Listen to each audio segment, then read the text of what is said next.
Did we wear your eyes out, Dr. Lau? We are recording and we're live, Brianna and Chairman. All right. Well, uh, it is now 4:31 Eastern Time and 3:31 Central Time. And I call this meeting of the English Language Arts Standard Recommendation Committee, SRC, to order. Vice Chair Hilliard, please call the roll to determine a quorum. The appropriate response would be here or present. Ms. Baird, Present. Ms. Dockery, Present. Mr. Hilliard present, Ms. Now, Present. Ms. Singletary. She is absent, I believe. Yes. Yes. Dr. Stout, Present. Ms. Winters, I believe also absent at the moment. Chair Cornegas. Present. Chair Cornegas, you have a quorum. Well, thank you, Vice Chair Hilliard. As this committee is meeting virtually, we have prepared a statement of necessity. Ms. Summers, please read that statement.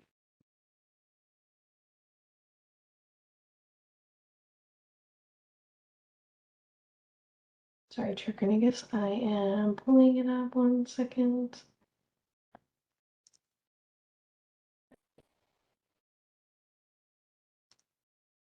Ms. Summers, do you copy? Oh, thank you, Chair Cornegas. I'm pulling it up. I appreciate your patience. Okay. Okay, thank you.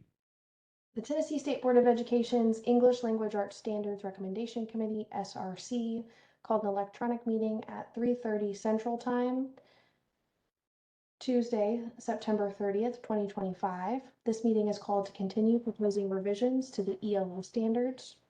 Due to the time-sensitive nature of the items on the committee's agenda and the fact that committee members will reside across the state, it was determined that a physical quorum of the members could not be assembled in Nashville for the purposes of this meeting. And as such, this meeting should be conducted electronically. Notice of the meeting was posted on the state board's website along with the agenda and instructions for accessing the meeting. Well, thank you, Ms. Summers. TCA 8-44-108 requires all votes taken during electronics meeting of the board to be taken by the call of the roll. As this is a virtual meeting that's being recorded, I move that the recording serves as minutes for the meeting. Do I have a second? I second. Chair Hilliard, please call the roll. The appropriate response is aye or no. Ms. Baird, Aye. Ms. Dockery. Aye. Mr. Hilliard, aye. Ms. Now, Aye. Ms. Singletary is absent. So Dr. Stout, Aye. Ms. Winters is also absent. So Chair Cornegas. Aye.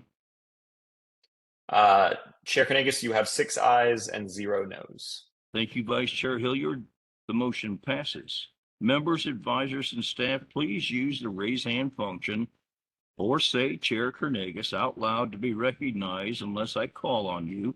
Since we're meeting virtually, I ask that all speakers identify themselves before addressing the group. Participants, please mute yourself if you aren't speaking. For the benefit of all Tennesseans, please avoid the use of jargon and acronyms where possible and define any acronyms if used. We will now proceed with our next item on the agenda. Vice Chair Hilliard, where did we leave off? Ms. Summers, do you have your hand raised? Okay. I do. Thank you, Vice Chair Hilliard. Couple notes, reminders to check the spreadsheet rationales and flag anything for Vice Chair Hilliard. If you have any questions, I'll share my screen in just a moment. 2, I think we got past this, but Ms. Singletary will be here for part of the meeting. She had some last minute family health conflicts, and Ms. Winters emailed a few minutes ago about another conflict. So we sort of discussed this, but K5 is in flux, but I think for the most part, we'll be talking about electives today. So I trust our leadership team and our members to move through the K5 standards as they feel comfortable or pause as needed. In terms of what's coming up today, By my count, we have 34 reading standards to get through. We have 176 elective standards that we will hopefully get to today.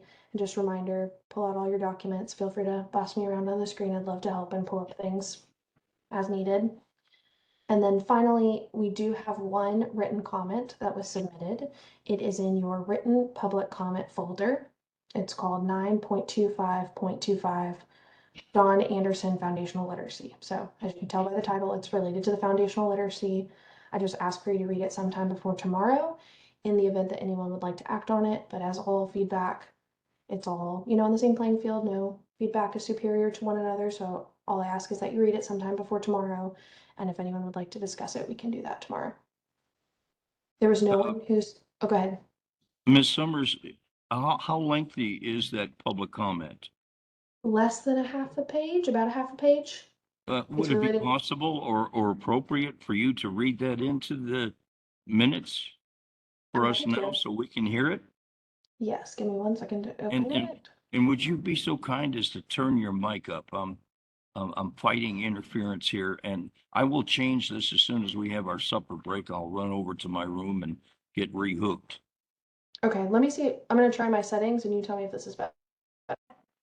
Okay, I just switched to my AirPods. Is that better or worse? Yeah, it's better. Better. Okay, I'm happy Thank to you. do that. Of course. Okay, so it's in your folder. You're welcome to follow along with me. Yeah, it's a couple sentences. And this is just exactly as it was submitted to me, so I have made no edits or changes to the language. So I'll just read it out loud. Taken directly from Warner's English Grammar and Composition and Webster's Dictionary, and approved by 2 holders of the English PhD and 2 of Bedford County's most respected English teachers, to be added to ELA Academic Standard 3.FL.SC.6F. It is now to read, here's the recommendation, ensure subject, verb, and pronoun antecedent agreement. Pronouns have 4 characteristics: number, parentheses singular, plural, gender, parentheses masculine, feminine, or neuter, case, parentheses nominative, possessive, or objective, and person, first, second, or third. And I can share my screen ever so quickly so you can take a look at it before we jump in. But just as a reminder, this is about the foundational literacy standard. So if you wanted to act on it right this second, you'd have to obviously switch gears a little. Give me 1 second. Okay, this is the feedback. Well, thank you for that. This helps. Now, is it a good idea just to take this under advisement at this point and parking lot this and then perhaps come back to it after we've taken care of today's agenda? Will that work for everybody? All right, let's do that. But we appreciate that public comment for sure. And we'll certainly take that under advisement at the appropriate time. Thank you. Of course. Are we ready to proceed then, Vice Chair Hilliard? I believe so. All right, let's roll. Okay. Really quickly, and I hate to look backwards, but this was one small thing I just wanted to clarify really quickly before we moved on. As I was doing some of my, filling out the spreadsheet and rationale work, as I was looking at the reading standards, I looked again at the cornerstone for standard 8. You can see it in F157, if you'd like to look there, just to see the language of that. We have elsewhere tried to avoid the use of as well as in lieu of and, since it does kind of function slightly different grammatically. So we've replaced a lot of as well as with and. This as well as we kept. I thought it read a little odd last night after I reviewed it. But so I think it might make sense to say evaluate the argument and specific claims in a text, including the validity of the reasoning and the relevance and sufficiency of the evidence. But if others disagree, I'm fine with not making that particular edit. So you have a proposed language for us then? Yes, it would just be simply changing as well as to and. All right, is there any objection to that from the committee? Well, hearing none, I think we accept what you've done and appreciate that. So Okay. let's put that into effect. Great, thank you. Just wanted, sorry to point us backwards. Just wanted to make sure I got that clarified before I move forward with finalizing that Thank you. particular standard. Okay, then with that in mind, we are now further down the spreadsheet. We left off yesterday on the 4th grade ICI 9 standard. So this is G 177. I had drafted some language of this standard. We didn't have a chance to deliberate on it last night, though, so I thought we could begin with that. I just am simply adopting the edits we've made elsewhere, changing which to that, and putting it next to the topic. So it now would read, integrate information from 2 texts on the same topic that align to the Tennessee Science and Social Studies standards in order to write or speak about the subject knowledgeably. Any thoughts on that? Also, just to clarify, do we have the 3 people who served it? I think Ms. Singletary was doing K5 TDOE feedback. So could someone else perhaps jump in and be the flag for that?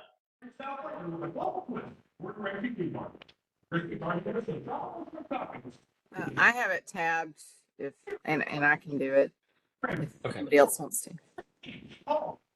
That'd be great. Thank you, Ms. Now. Do we have anything for this particular standard? Yes, I think this goes back to our discussion on the cornerstone, if I remember correctly, but should we change integrate to synthesize or some other similar? I'm not sure about the word integrate there personally. Yeah, so integrate was in relation to our previous standard, I believe, or maybe I'm wrong.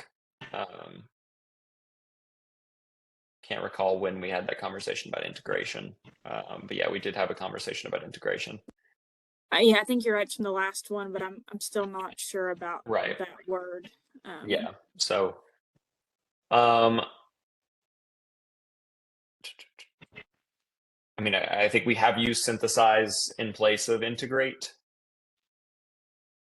because integration implies like an act of creation, whereas synthesis can be something more of a mental process.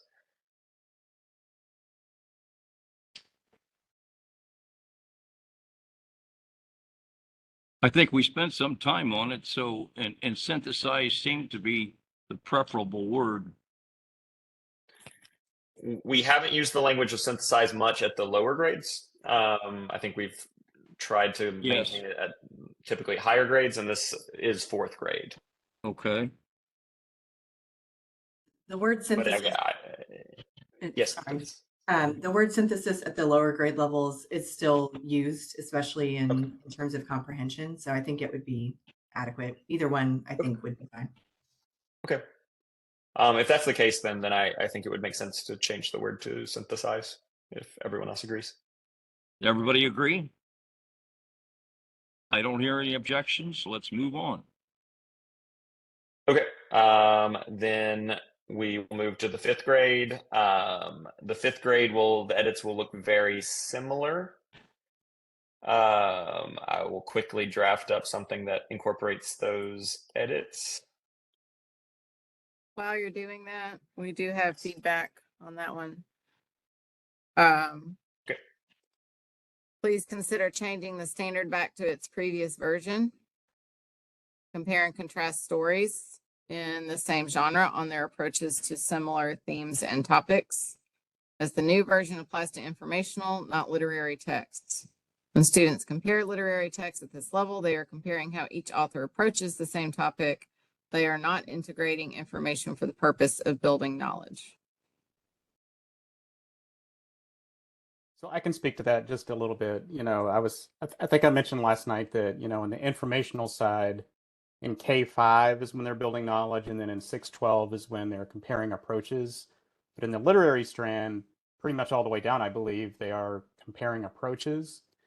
But the revision here at the 5th grade level is like the odd one out. It's the only one that suddenly reverted back to building knowledge. That's why I was providing feedback on that particular standard. Could someone please put the language from the TDOE recommendation into the chat? I can do that. Thank you.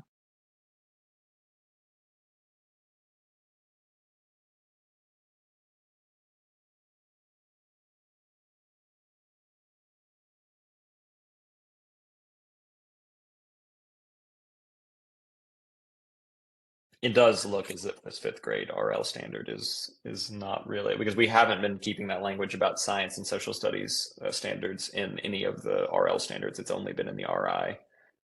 So I do think that makes sense to me. I will copy and paste the language that Banks put into the chat, and we can take a look at that.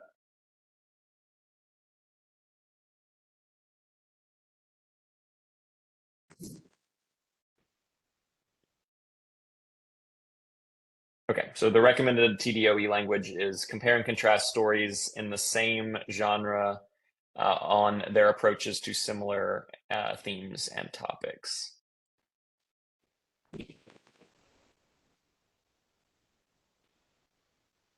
Does anybody have any objection to that? It seems to be rigorous. Yeah, it seems appropriate to me. All right, if no objections, then let's accept it and move on. Okay, then 5th grade RI standard reads integrate information from 2 or more texts on the same topic in order to build content knowledge, which aligns to the Tennessee Science and Social Studies standards. We'll make the edit we have made elsewhere of changing which to that and then moving the location after topic. I'm drafting that very quickly right now. Otherwise, I don't have any changes. I would recommend if we don't have any TDOE feedback or other comments from the committee. The TDOE feedback is just regarding the language of the alignment to the standards, as we discussed before. Okay. Yeah, so the current language would read integrate information from 2 or more texts on the same topic that align to the Tennessee Science and Social Studies standards in order to build content knowledge. Would we want to change integrate to synthesize again here? Yes, we would.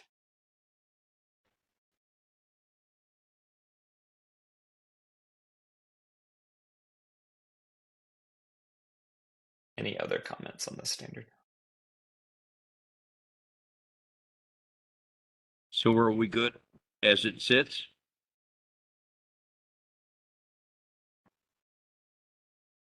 I feel so. Everybody's nodding yes, so let's move on.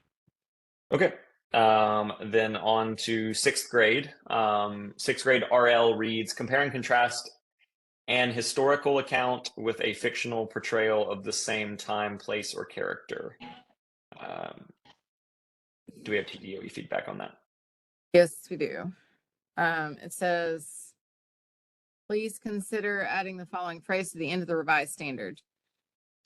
As a means of understanding how authors of fiction use or alter history. It helps to clarify the purpose of the task and how it connects with the cornerstone. So the proposed language is at the end of the revised standard as a means of understanding how authors of fiction use or alter history. So I think use history is fine. The word alter history lands as troubling to me. The phrase alter history lands as troubling. Use history, I think is okay.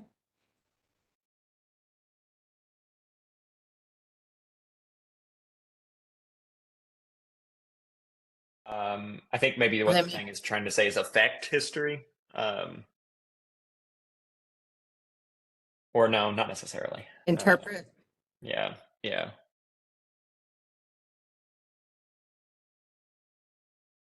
But that would imply that Yeah. writers of nonfiction don't interpret history, and they do.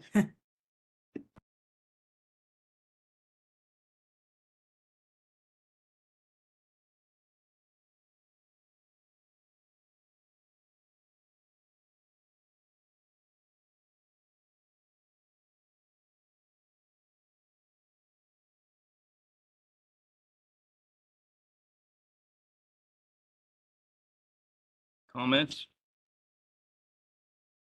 Y'all are my grammar experts, but would it be a historical account? I believe so. I think there's kind of an old-fashioned instinct to sometimes say "and" historical, but I think it's most modern grammaticians would say "a." Okay, defer to the grammar.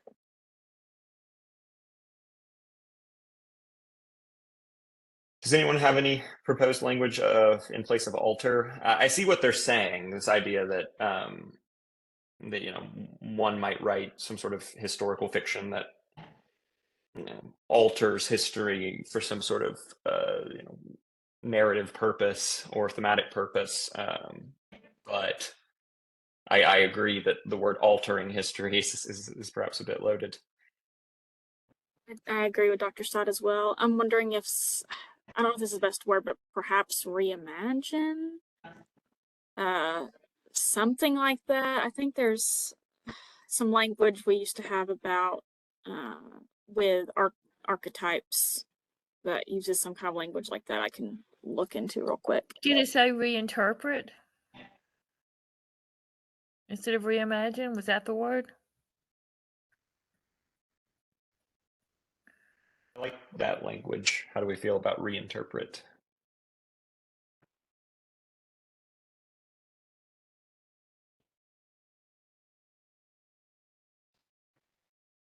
I like it. The language from the archetype one, though, just for food for thought, I don't think it fits well, but is rendered anew. I don't know if that works as well.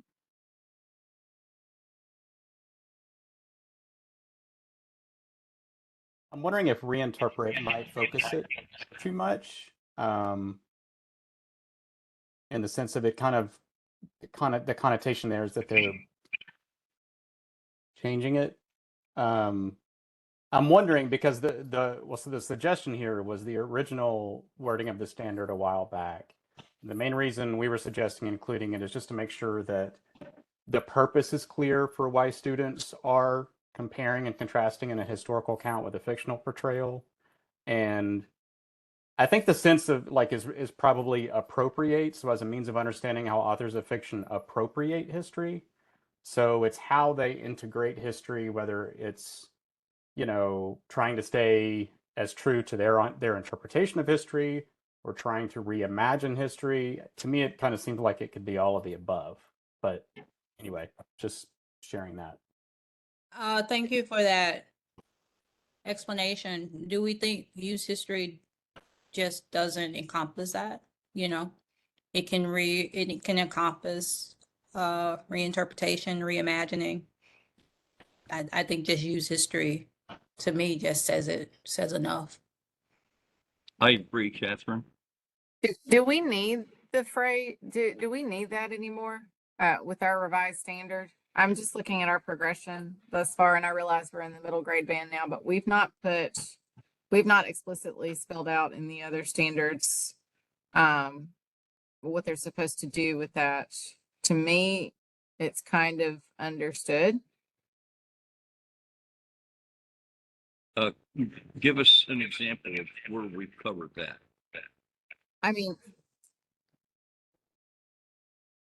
we have not included something like that in the other standards within this progression thus far. I mean, the 5 RL standard, we've just said compare and contrast stories in the same genre on their approaches to similar themes and topics. We've not said as a mean to doing XYZ. So in this case, compare and contrast a historical account with a fictional portrayal of the same time, place, or character. To me, I interpret that to mean that is how we are understanding how authors of fictional texts interpret or use history in that case. But if committee feels like we need that clarification there as the revised standard stands, then that's fine. But I understand what you're saying, Lacey. I think that if we included that in the standards book explanation, and that might be further clarification that we need rather than changing the standard. Can I What do you ask think a quick, about that, Banks? can I ask a quick clarifying question for Banks? Is analogous language to this going to be proposed in the 7th and 8th grade standards as well? Or is this something that we're just kind of looking at the 6th grade standards for, this kind of additional language like Ms. Now has pointed out? It's just the 6th grade, and I can certainly see what she's saying as well. And I do think if, you know, the committee decides that it's not necessary in terms of the staying true to the progression, that it's certainly something we can add to the standards guides as support in kind of understanding the why behind it. So, yep. I personally think Miss Now has convinced me just for the sake of consistency across the standard progression. I don't know how other folks feel about that though. I agree. That's why Miss Now is on the committee. There are many reasons why Miss Now is on the committee.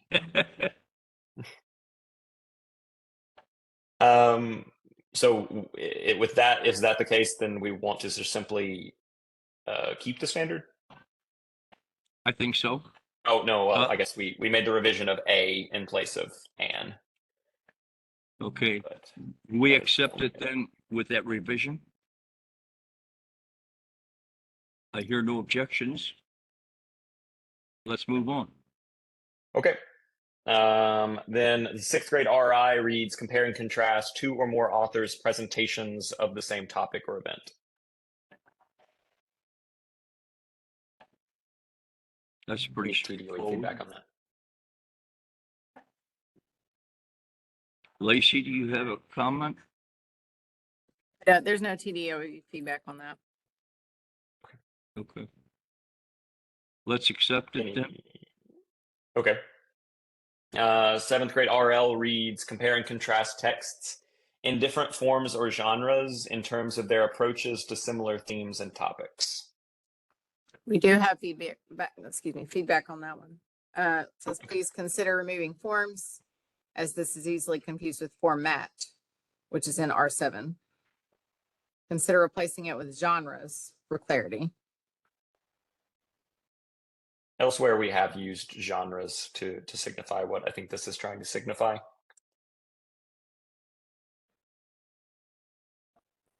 So which one do we want to use?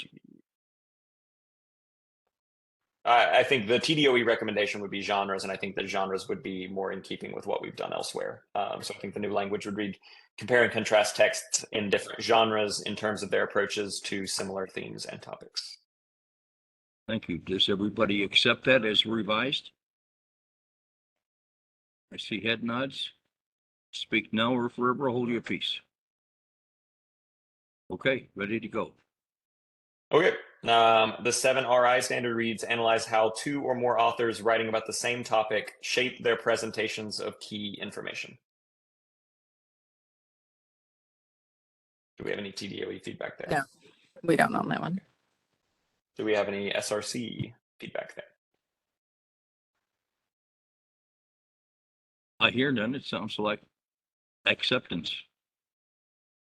Okay. All right. So the 8.RL standard reads compare and contrast how a contemporary text was shaped by a more traditional work, e.g. myths, poetry, etc. We have been deleting etc. elsewhere, so I think that edit would be made. Do we have any TDOE feedback there? We do. Okay. And I had a question about this one as well. So the TDOE feedback says consider changing the wording of the standard to something closer to analyze 2 or more thematically related texts in order to compare the approaches each author takes. This simplifies the wording, clarifies the level of rigor, and is closer to the intent of the Cornerstone Standard, which is to compare the approach each author takes. That's a very well considered recommendation. One note is that that would be a pretty big change because it's taking out illusions essentially there. I'm not necessarily against that because I feel like it fits better like in high school to have a whole kind of standard dedicated to it. But am I reading that that's essentially a copy and paste of the 7th grade standard that way? based on their suggestion? Not quite. This would be analyze two or more thematically related texts. The 7th grade standard would be compare and contrast texts, not necessarily thematically related, although they could be. Okay, thank you. So we have some increase in rigor and scaffolding between the two grades. Yes, okay. So do we accept it as read by Dr. Now? Let me drop it into the suggested change box so everyone can see I it think it's in the on the chat page. too, if anybody's looking for it. Yes. Thank you, Yes. Mr. Thank you. Okay, so I believe this is the language that Banks dropped into the chat. Yes. Analyze 2 or more thematically related texts in order to compare the approaches each author takes. Any objection? Hearing none, let's approve it. Well, I guess mine would be a grammar thing. Analyze 2 or more thematically related texts in order to compare each author's approach. I see Dr. Now agreeing with that. Okay, do we accept it as recommended by Dr. Stout? Yes? Okay, I hear no objections. If you would make that modification, Co-Chair Hilliard. Okay, I just did. So it now reads analyze 2 or more thematically related texts in order to compare each author's approach. Thank you. Well said. Can I make a quick suggestion based on Ms. Dockery's comment about illusions, is to include in the parking lot, garage, wherever it's appropriate, that we can include a note about emphasis on illusions at the 8th grade level in the standards guide to really support in that regard. Yes, I think that's a great suggestion. Thanks. Thank you. So do we have a standard that talks about illusions? Because I feel like this is the 3rd time this has come up, and every time we kind of veered away from like just saying illusions or directly referencing illusions. So I see no references of the word illusion in the reading standards. In the language standards, oh, go ahead, whoever that was. I'm so sorry. In English 1 and 2, it says allude to, and so I think it might be good flag. Heading that direction. It has been in RL4. I'd have to check and see if, I don't remember whether there was a revision away from that, but it was in RL4. Okay, unless it's I can try allude. Hold on, that was a good flag, Kim. Oh, we have 13. Allude to, but I don't know if allude to is always illusion. But there's 13 references of the word allude in the reading standards. Let's see. Our revised version of the at least high school CS4 standard directly includes the word illusions. It says interpret the figurative and connotative words and phrases and interpret the intent of allusions used in a text. that's kind of what I was remembering that conversation, but Mr. Banks just said something about we can say in the standards guys how important this is for middle school. And I feel like I'm old, so my memory might not be great. I feel like every time it's come up in high school, we've kind of pivoted away from that language. So I feel like there has been like an unofficial decision that illusions are high school, not middle school. I'm mostly seeing it in CS5. Lucas, what number standard did you say? That was 4. It was our revised version of CS4, the second half of the standard for the high school level. But okay, intent of allusions used in the text. That's English 3-4. Yes, and 1-2. But Dr. Stout is correct that there is no reference to illusions in the middle grades version of this standard. I see. It is something that is introduced at the high school level. I'm wondering if we do still want an emphasis on illusions in this standard, and if we want the instructional materials to include that, if we should have some reference to it, just because I don't know, as if I'm looking at, I'm probably not going to read all the standards guides, but I'm probably going to go to the ones where I'm struggling. So realistically, I feel like if it's just mentioned in the standards guide and yet it's an expectation, I feel like there might be a bit of a disconnect there.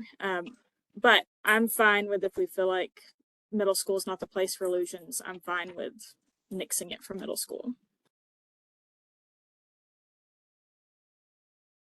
So are we Say, good I to go don't- with it then? I don't personally agree with nixing it from middle school, but I feel like we kind of coalesced around that.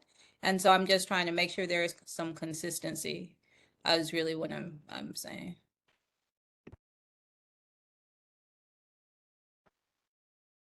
Are we inconsistent? Yeah, I would say that Dr. Stout is correct. If we want to truly kind of align our focus on illusions, it should really be introduced at the 9th grade level based off of the current iterations of the standards that we've drafted. So how would we say that then in the new standard? Well, we're working currently on the 8th grade standard, so I think it would just be by simply not referring to illusions directly. When we do get there, my original question had to do with the wording, specifically with the word traditional work. I had an issue with the wording there. As the word traditional could be interpreted several different ways, and the example list did not necessarily correlate to me with the word traditional work. So, just for when we get there to the 9th grade standard. So I think what we have is consistent. I guess my kind of comment is then directly to Dr. Banks. I don't think we need to add direct reference to illusions in the standards guides for middle school, because it appears to me that we have kind of moved illusions to high school curriculum. Okay. Yeah, sounds great. So are we then content with the currently drafted 8th grade standard that reads, analyze 2 or more thematically related texts in order to compare each author's approach? I hear no objections to that. So I believe we have consensus. Let's move on. The 8th grade RI standard reads, analyze how 2 or more texts provide conflicting information on the same topic and identify where the texts disagree. No feedback there. Do we need any feedback from the committee?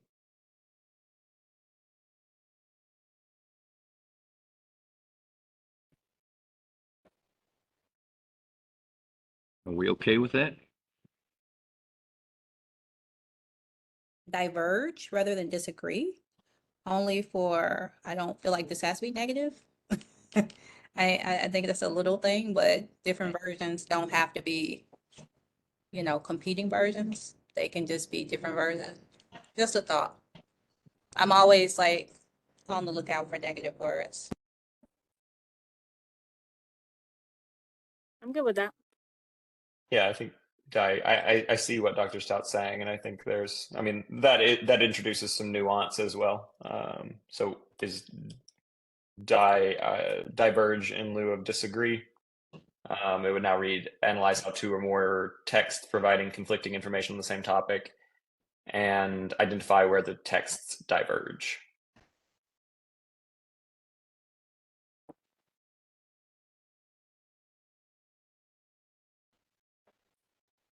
Any thoughts on that?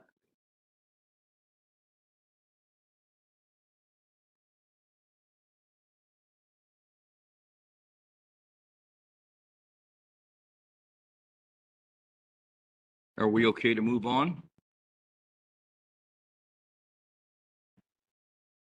That's good to me. Okay. Then we're on to high school. High school English 1-2 RL standard Reads, analyze thematically related texts of literary merit across place, time, and or voice, considering how the texts draw on, allude to, or transform source material. Do we have TDOE feedback there?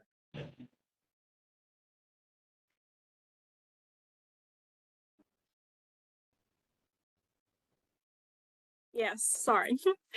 Consider changing the wording of the standard to something closer to analyze thematically related texts in order to compare the approaches each author takes, semicolon, evaluate the significance of each approach. This is closer to the intent of the Cornerstone standard, which is to compare the approach each author takes. And that's for 9 through 12.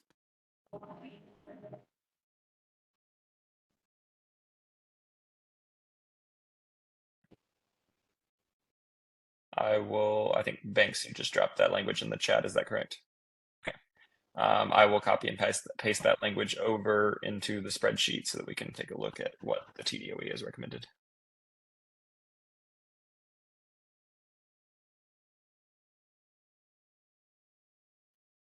Okay. So that language, just to reiterate, is analyze thematically related texts in order to compare the approaches each author takes, evaluate the significance of each approach.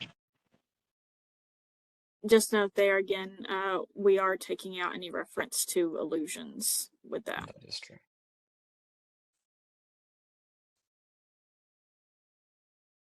Did you have a change you want to recommend then?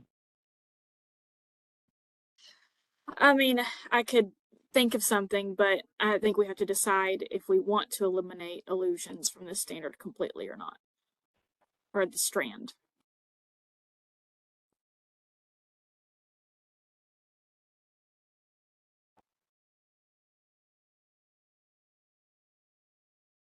What say ye, SRC committee? Do we want to eliminate reference to allusion?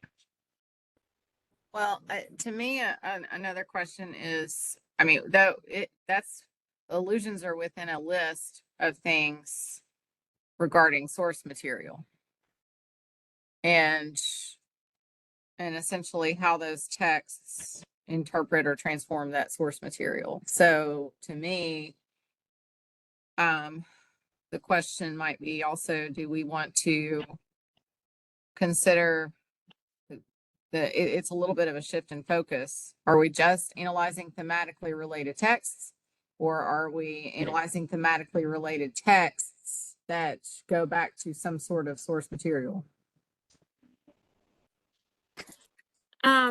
So I think I like the ability to have both. I think the way I interpreted it myself in teaching was always kind of both. But I do have fear from a curriculum standpoint, if we have no standard that really gets to the heart of, I mean, I know we mention allusions, but allusions can be a passing reference, whereas this is giving, I guess, classic text more weight. So I think I am a little bit concerned with eliminating it completely and the impact it might have on curriculum. Could a potential compromise here be to take the language of considering how texts draw on, allude to, or transform source material, and using that after the semicolon instead of evaluate the significance of each approach? It would read, analyze thematically related texts in order to compare the approaches each author takes. Consider how texts draw on, allude to, or transform source material.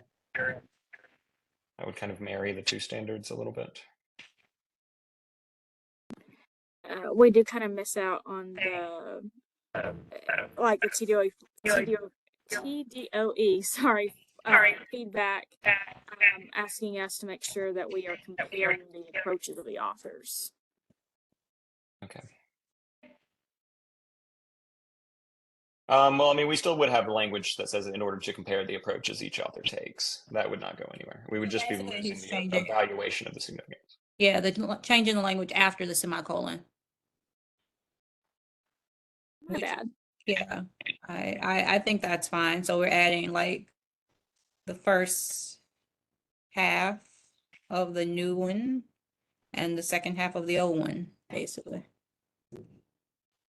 Could I suggest there to say to compare and evaluate the approaches, which might even capture that increase in rigor that we were aiming for in that final phrase? I would just say evaluate then. Because I feel like in evaluating, you can also compare. Yeah, I think evaluation will cover it.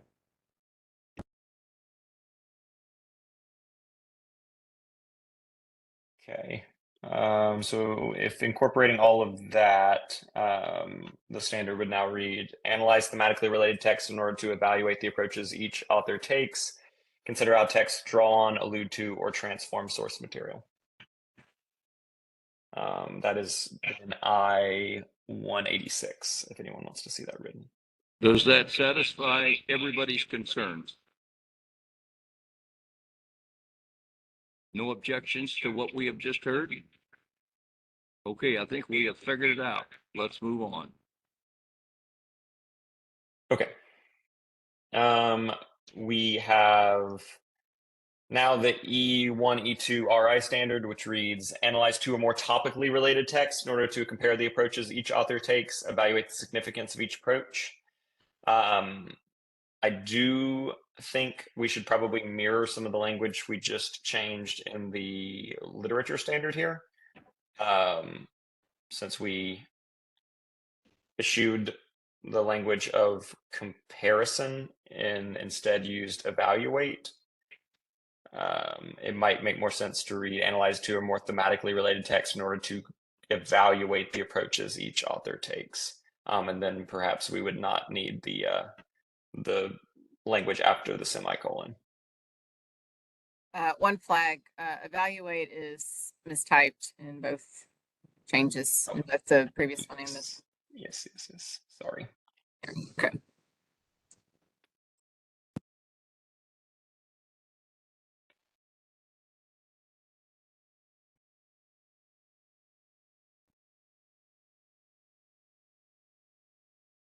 So is there a change that we need to record? I'm kind of drafting. It's really just a matter of creating consistency between the RI and RL versions of the standards. It would just sound more similar if we said analyze topically related text in order to evaluate the approaches each author takes. Is there a reason why we're saying two or more in the RI standard, but for the RL standard, we just said texts? We didn't say a specific number. I would get rid of two or more personally. If I remember correctly, that was just a carryover. Okay. Do we need to carry over? I would just ask that whatever we do it in both places. I think the fact that we're using a plural word indicates that we're talking about two or more. So I wouldn't say two or more, but if someone feels like two or more is necessary, we can keep it. We've been pursuing consistency all along.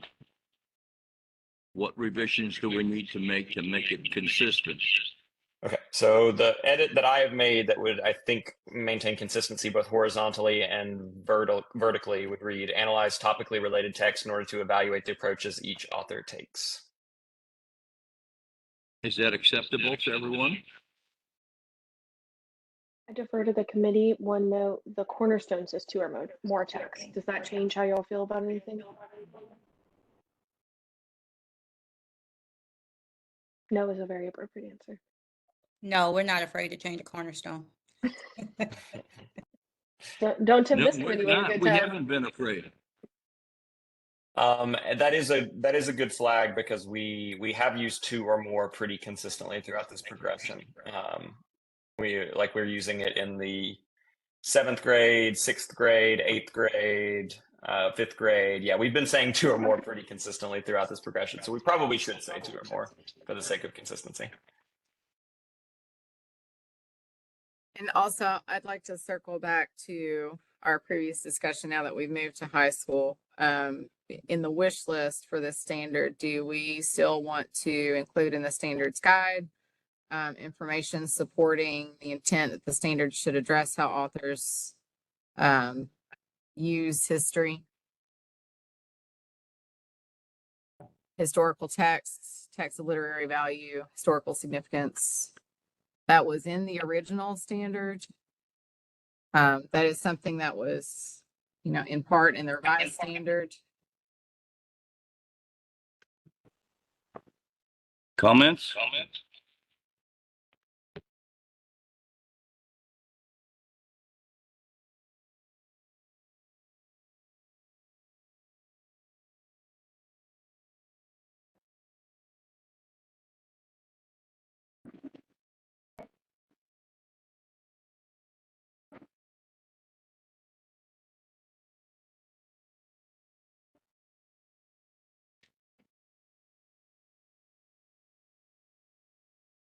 What say ye? It seems as though, I mean, we're using this language, at least for the RL standard, that says consider how text draw on, allude to, or transform source material. That does seem to be calling in sort of a conversation about history. So I think at the high school levels, it might make some sense to have that language in the standards guides.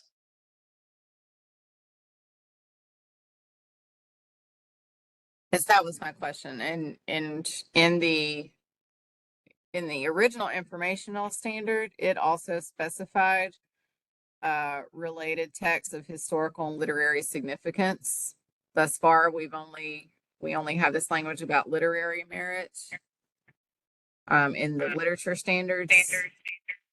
Do we see a problem with not referencing historical significance or other significance in the informational? Yeah, we have dropped the language about literary merit in the RL standard, at least in our revised version.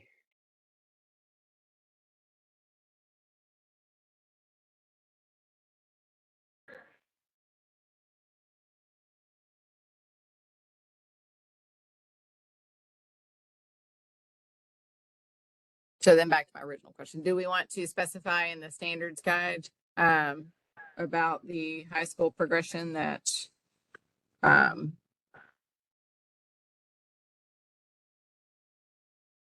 that this should also address how authors use history or texts of literary or historical significance?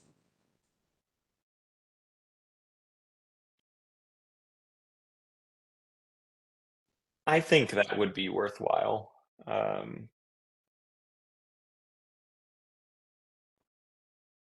Yeah, I think so.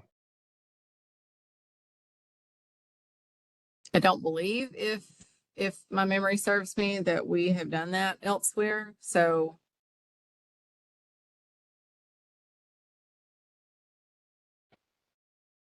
my concern would be if we don't address it somewhere, that we would be leaving something essential out. So I'm fine with the standards guide. Yeah, I agree. All right, so do we Is have that something consensus? on including that language in the standards guide? I'm in agreement. I'd also be open to editing the standard if we feel like it needs to be in the standard, but I am content with the standards guide if other folks are. Do we have anybody that objects to putting it in the standards guide? Well, hearing no objections, I think we're ready to go on. One quick question. We don't have a clause after the semicolon here. This language we had previously was for the RL standard reads consider how text draw on, allude to, or transform source material. I don't really think informational text would likely transform source material, but they do seem likely to draw on or allude to source material. Do we want to have consider how text draw on and allude to source material in the RI standard as well? Just genuinely curious what folks think about that.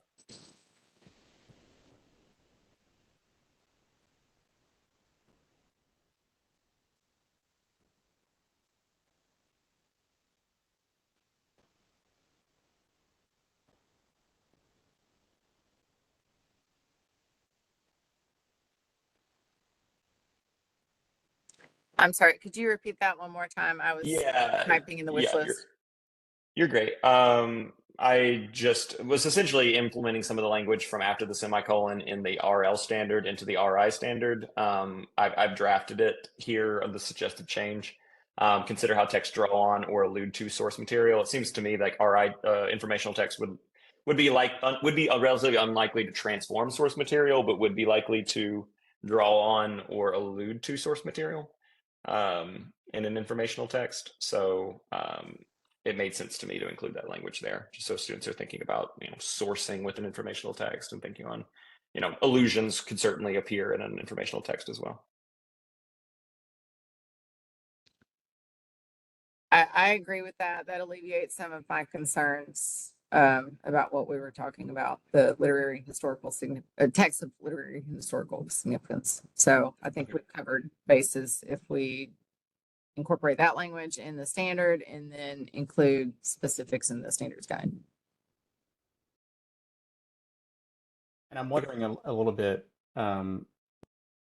if, we've talked about how standard 10 will in some ways kind of set the bar for the types of texts, of complex texts that are to be included in materials and testing and so forth.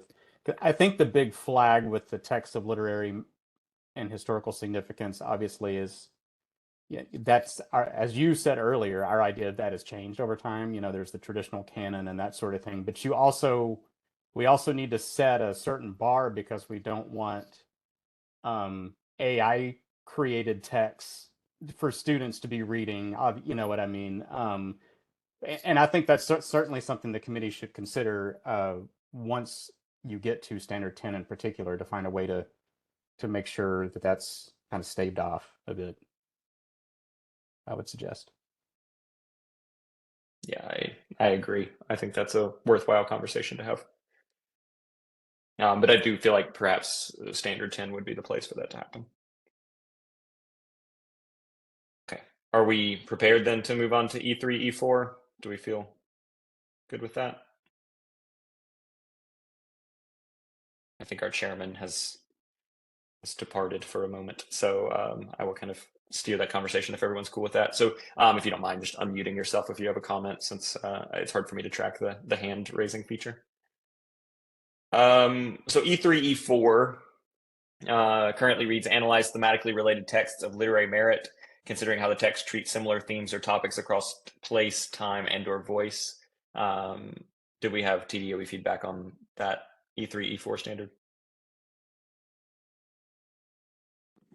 It was exactly the same as the feedback for 910. Okay, so do we then just want to carry over the standard that we drafted for E1, into E3, E4 for this particular standard? And just let the increasing complexity of the text increase the risk?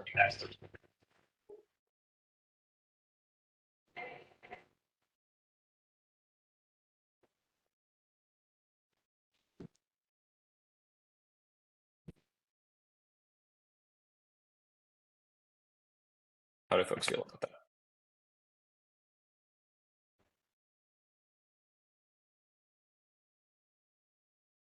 Okay.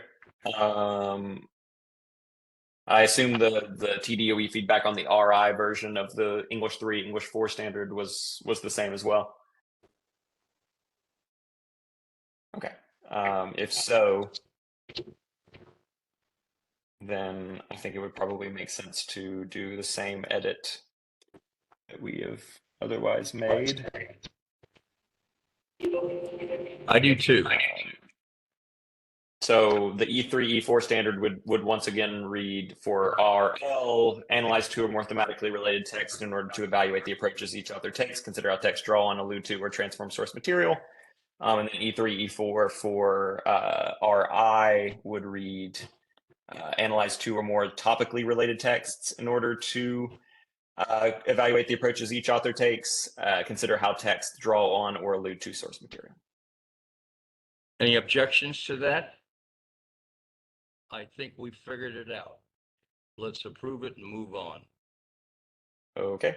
If that's the case, then we are now down to our final reading standard. So our final progression for the core English standards. Exciting. This cornerstone reads, read and comprehend complex literary and informational texts independently and proficiently. Do we have any TDOE feedback on that particular cornerstone? Any? I don't believe so. Okay. All right, then we are ready to go ahead and forge onward into the standards themselves. We do have the return of substandards here. So just flagging that for folks. We do have those to look at. All right, the kindergarten RL standard reads, with prompting and support, read a variety of literary genres of appropriate complexity for kindergarten. Substandard A, consider own and others' unique perspectives through literature. And B, select literary texts of personal interest. Do we have TDOE feedback on that? Just wording. Please consider changing the wording of substandard A to one's own instead of just own. Yeah, I personally agree with that if others do.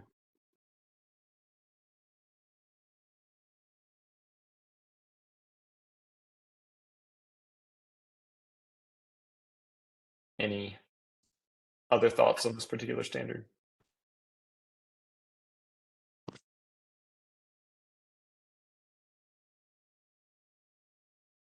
Any objections to having what we've got written in the box?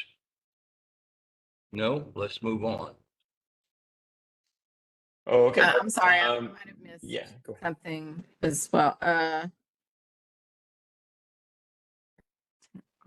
Okay. Should know how to be added to the beginning of substandard B.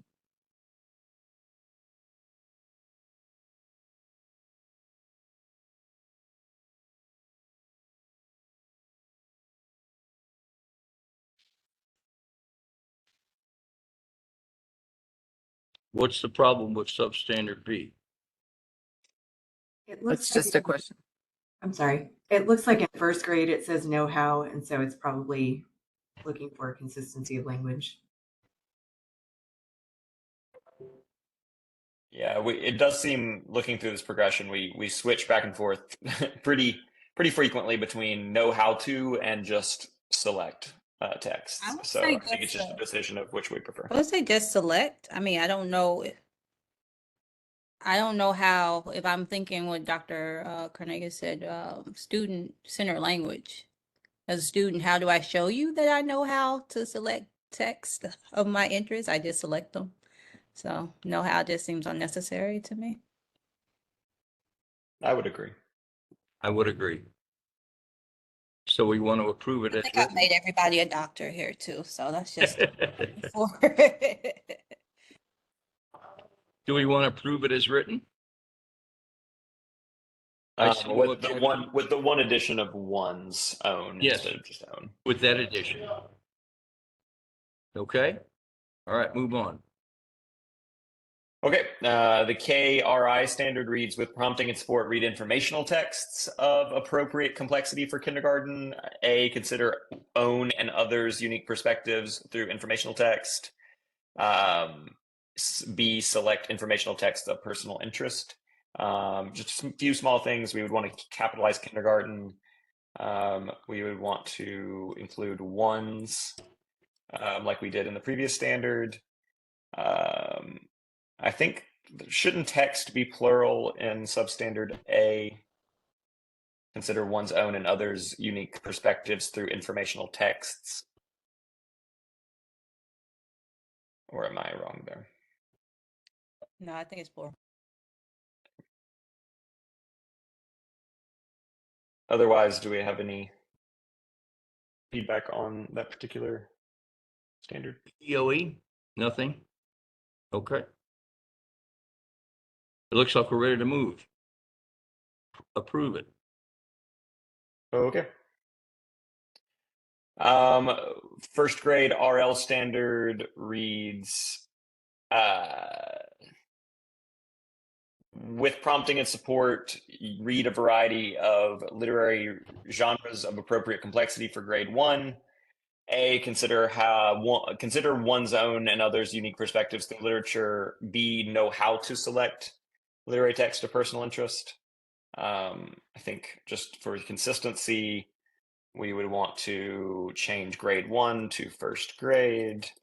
We would want to say one's own instead of own, and we want to say simply select literary texts of personal interest. And that throughout the rest of this K through 5, the feedback has been the same, except for there is the additional consider defining what with prompting and support could look like for a given standard. So are we incorporating those changes? There's no actual change proposed. It's just consider what that means. That is language we've used pretty consistently throughout the standards with prompting and support. So we have not deemed it a concern elsewhere, but I'm open to a conversation about it if we feel like it needs to be clarified here. We felt it very appropriate in the early grades. I'm curious from the TDOE as to what the concern was. Kim, you may speak to this. My guess is there was some feedback from teachers and so forth about what that phrase means. So it may not be something that needs clarifying within the standard. It could be something we could clarify within the standards guides, but it may be helpful to get what the committee's idea of what that phrase might mean for a classroom. Kim, do you have anything else to add there? I think that's right. The only other thing I might flag is I don't know how late into the grades prompting and support is used elsewhere, but I think in this case it makes sense. Depending on the will of the committee, it can make sense because it's about selecting texts that are appropriate for that grade level, and students may not always know the text complexity just by looking at a book. So Very well said. Thank you, Kim. I think that helps to clarify it. And I think that just amplifies the need for including that language here.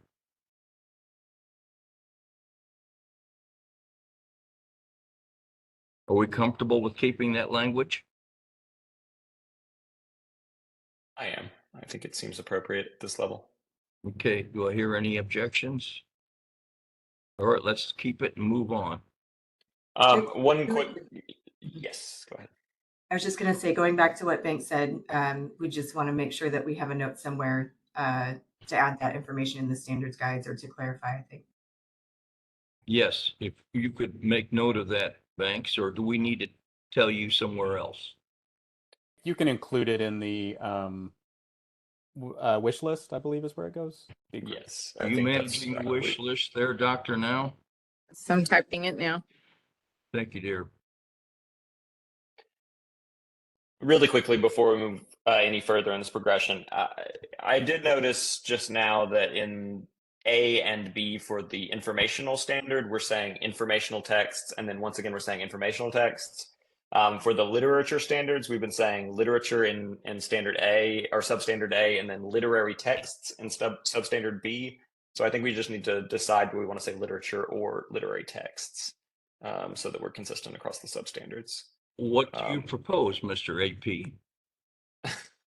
I think literary texts just seems a closer analog to informational texts. Just for consistency's sake, that's what I would propose. And I see some nods. Yes, let's do that. Thank you. All right.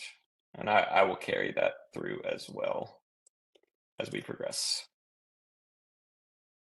Okay, then we're on to first grade RI, which reads with prompting and support, read informational text of appropriate complexity for grade 1. Consider own and others' unique perspectives through informational text.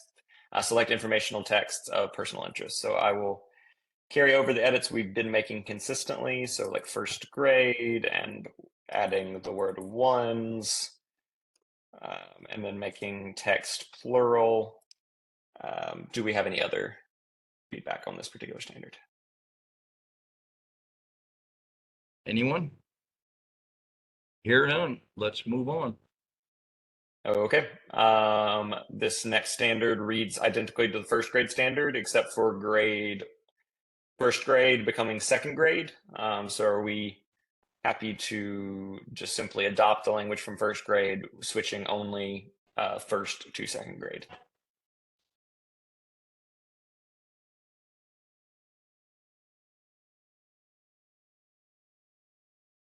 Is that acceptable? Yeah, I hear no objections. Let's move on. Okay. We have the exact same situation for informational texts. So I would propose we do the exact same thing once again. Simply change the reference to first grade to second grade. Otherwise, maintain the language from the first grade standard. I agree. I have a question about increase in difficulty. Is it about the text difficulty contained Yeah, I there? mean, this standard directly states this. I mean, this is the standard about complexity of text. That is Okay. what its purpose is. But we are using the language of appropriate complexity for X grade. So as it progresses upward, we're changing the grade. So Okay, this thank you. this is essentially the standard requiring people to not just keep reading, picture books and eighth grade. Yes. Okay, thank you. Hearing no objections, let's move on. I have a note. Sorry, it's coming Yes. a little bit late, but my baby's been having a meltdown. So I'm wondering if, so from what I mentioned yesterday with the letter we received, is there a way we could be a little bit more explicit with including a variety of cultures in these, at least the literature version of these standards?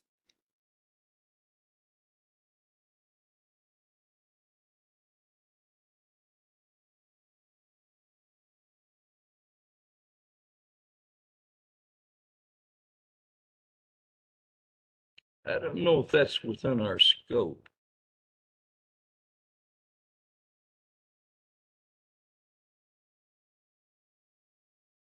Chair Kernigis, can you say more about that so I can be helpful in terms of scope? Yes.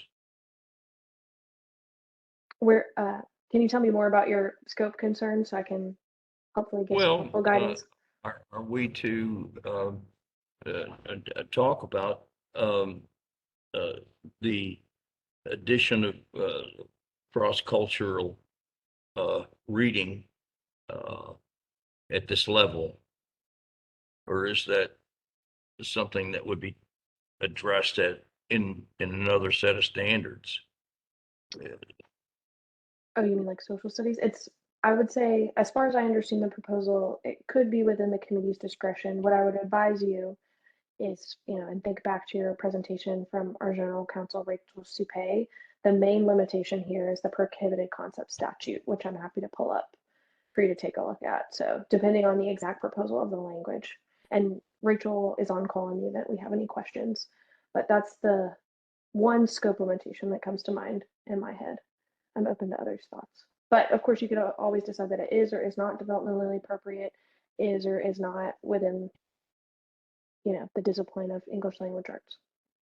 Okay, well, thank you for that input. What do the rest of the committee feel about this proposed addition?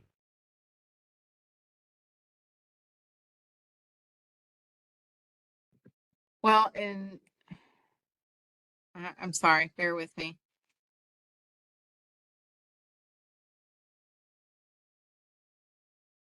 In R2, RL2, in the second grade, we said identify the central message or moral of stories, fables, and folk tales from diverse cultures, recount their essential elements in chronological order. So we have addressed in a specific reading standard cross-cultural connections to me. And in R10, to me, when we say that we are considering one's own and others' unique perspectives, we are that those can include diverse cross-cultural perspectives. without being said. I think it's understood and I think we've specified elsewhere, but again, I welcome what the committee thinks about this as well. I agree with what you say. I think it's already been said. When you reference folk tales, what block were you in? I'm just curious. I can see. Let me see. I can just do a control F. So I guess. There we go. I did this. At G29. Oh, okay.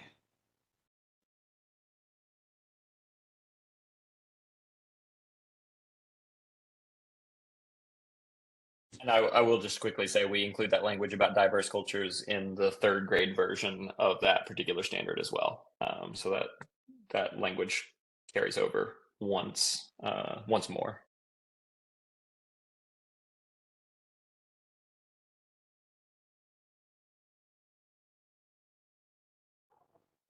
More comments? Chime in, committee. I was just going to say from the TDOE side, one thing, if the committee decides that it is important to include diverse texts, that standard 10, that I would consider it to be important to be in standard 10, because that is a key place where publishers look for guidance on types of texts for each grade level. They obviously look at each standard as well, but I think in some standards it may be more assumed, and other standards it's explicitly articulated. But if it's the view of the committee that there should be, a fair amount of diversity of texts in each grade band, that the cornerstone of standard 10 would perhaps be a good place to include that. So, Kim, feel free to add anything else to that. So you would say go back to the cornerstone and include that. I think it could be something as read and comprehend complex and diverse literary and informational texts independently and proficiently. However the committee decides to word it, something that there, and then that would ensure that that is a core component of text selection that publishers look at when they are selecting text. Well, that's important information for us, absolutely. But I'm asking you again if you think that we can address that in the cornerstone and not have to talk about it in each of the standards. Well, I will say if it's in the cornerstone, it should be in the standards as well, because the cornerstone is meant to reflect the entirety of the standards. So if it's something we do add to the cornerstone, we will need to incorporate comparable language in the standards as well. Okay. The other thing I might add, I appreciate what you were saying just now about it sort of being encompassed in the standard as it's written. If we are explicitly stating it and it's only explicitly stated with regard to folk tales and fables, not contemporary literature or anything of that nature, it might heavily weight certain kinds of texts over others. And I think it's up to the committee to decide where that wants to be. Not if it's going to be in second and third grade only, it's going to be certain kinds of texts that should be diverse and not others. So that's worth discussing. So how about on substandard A, consider one's own and others' unique perspectives from diverse cultures through informational text?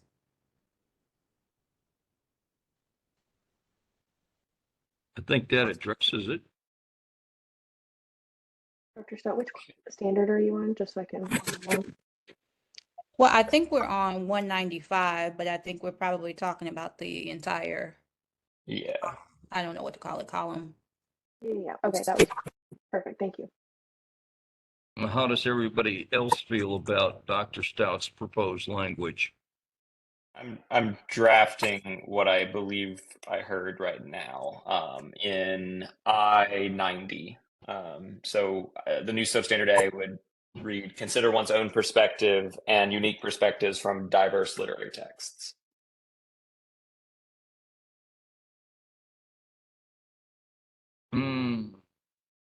Diverse cultures?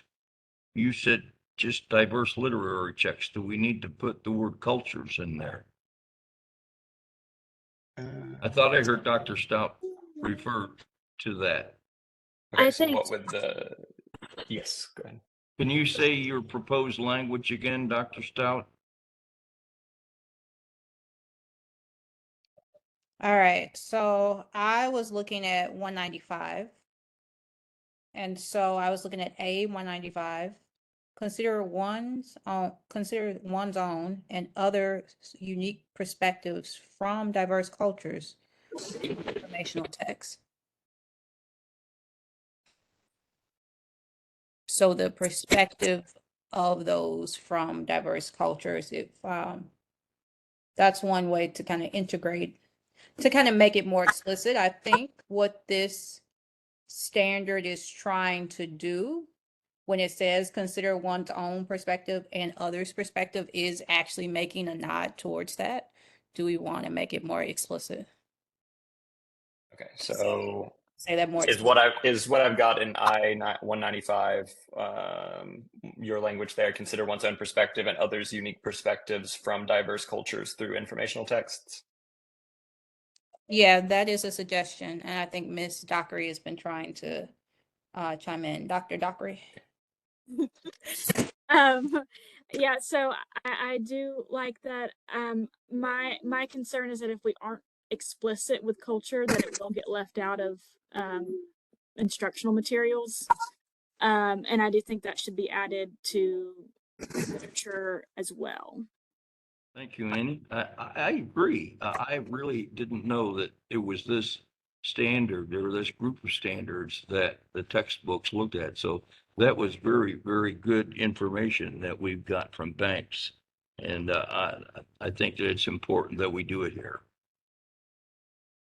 Okay, I am making that edit throughout what we've done so far.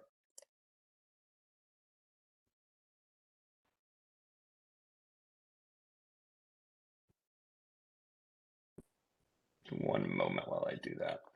Just a little bit of wordsmithing.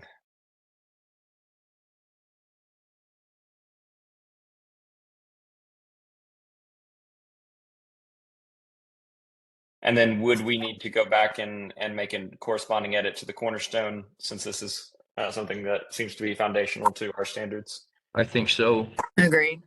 Yeah. I Let's guess see. looking at the wording now, once you change one thing, it changes something else, right? Do we need the word unique? So could it be just consider one's own perspective and other perspectives from diverse cultures through literary texts? I think that's sufficient. I don't, unique is implied. It's one or the other. So I don't know that that's necessary. I think that's a good idea to exclude that. Are we okay with that? Yep, I see nods. So Exclude unique. just to clarify, we're saying, and others would no longer be possessive. Did I hear that right, Dr. Stout?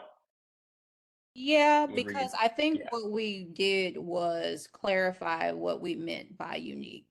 So I would just say other perspectives from diverse cultures. Okay. So it would now read, consider one's own perspective and other perspectives from diverse cultures through literary texts or through informational texts. Well said. Okay. I will make that edit across this progression.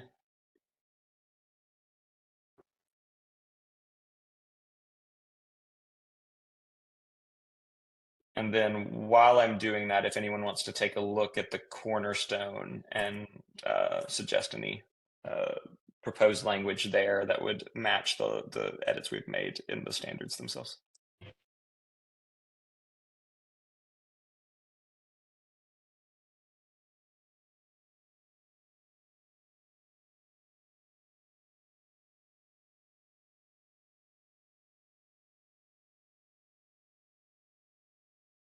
Would it just be read and comprehend complex and diverse literary and informational text independently and proficiently? Just add diverse and Or, I mean, I guess it doesn't matter what order, but just complex and diverse or diverse and complex. Or do we feel like the language of diverse is sufficient in the standard on its own? What number are you on now? 194? Oh, sorry. It's F, the F column 190 down, just the cornerstone. Oh, you're It's just doing the they're cornerstone. identical. Yeah, just look at the cornerstone. Yeah, I feel good about the standard itself. Just making sure the cornerstone now matches the edit we made. And you haven't made the change in that yet. No, I haven't. My suggestion was just complex and diverse literary and informational texts. Just adding and diverse there alongside complex. Does diverse describe diverse cultures?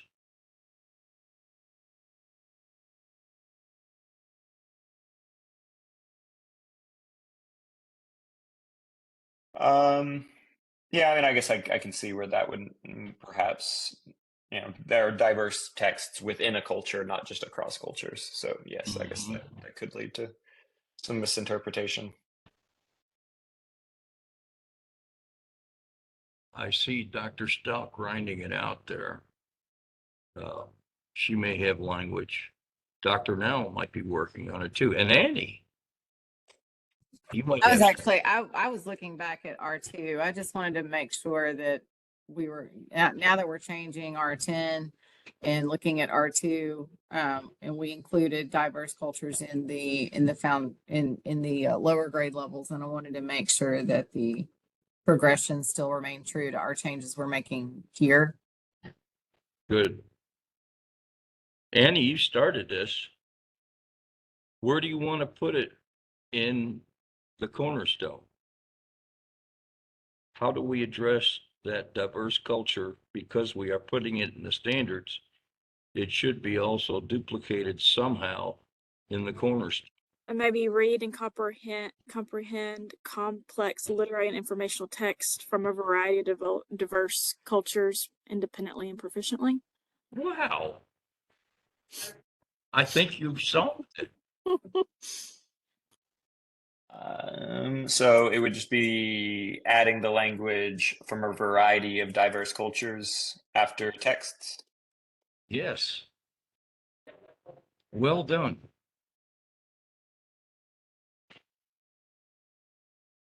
Okay. Glad So to have you with us today, Annie. What was that? So the corner. I said, we're glad to have you with us today. Causing trouble. No, making sure we stay on task and get this done for 1 million. I'm talking 1 million students in the state of Tennessee. They're all going to have to do it. Okay, go ahead, Coach. Okay, so the cornerstone now would read and comprehend complex literary and informational texts from a variety of diverse cultures independently and proficiently. Are we all good with that? Yes. Okay, let's move on. All right. The third grade RL and RI standards should be really easy now that we've made this edit because they are identical to the second grade standards, except they have the word third grade instead of second grade. So I would propose we just simply make that corresponding edit. I agree. For both of those standards, 2 for the price of 1 there. And the increase in difficulty is going to come with the level of text, correct? Yes. Correct. All right. Hearing Okay. objection, let's move on. All right. We are now 4th grade is same thing. So I would propose we do it once again and change 3rd grade to 4th grade. Thank you. Yeah, we have a masterfully written standard, so let's continue to use it. Maybe 5th grade too, Vice Chair Hilliard. It appears that 5th grade is once again same language, so I would propose we do it again in 5th. Agreed. This was the speed that we were anticipating. Amazing. Y'all are doing great. I think Let's sixth grade move switches on. it up though. Are you timing this, Ms. Summers? You're doing great. You got 29 minutes until lunch or dinner. Lunch. I'm gonna try to get this reading part done before we go to dinner. We only have 10 standards remaining, so we are Yay. nearly there. Okay, unfortunately, the language now changes. So You would do that. Okay. Oh, do we have any So- information or any comments from TDOE on this next one? on the middle grade standards, does anyone have Uh, that language up? not on the 6th grade. We do on the 8th grade when we get there. That the 8 RL standard seems, that the 8 RL standard seems to be inadvertently missing. That we only have 8 RL. Yeah, that. Yeah, it seems to be there now. It may have been missing in a previous version. That's the Yeah, only it's Find thing. it back graded. up now. Okay, I think. Let me know if we're missing any columns. I think we're good now. Okay, if there's no addition to 6th grade or no comments, how do you like the way it reads right now? Yeah, let's go ahead and read it. It reads, read and comprehend a variety of literature throughout the grades 6 through 8 text complexity band proficiently, with a gradual release of scaffolding at the high end as needed, interacting with both curriculum dependent and student chosen texts. I have a thing or two. Okay.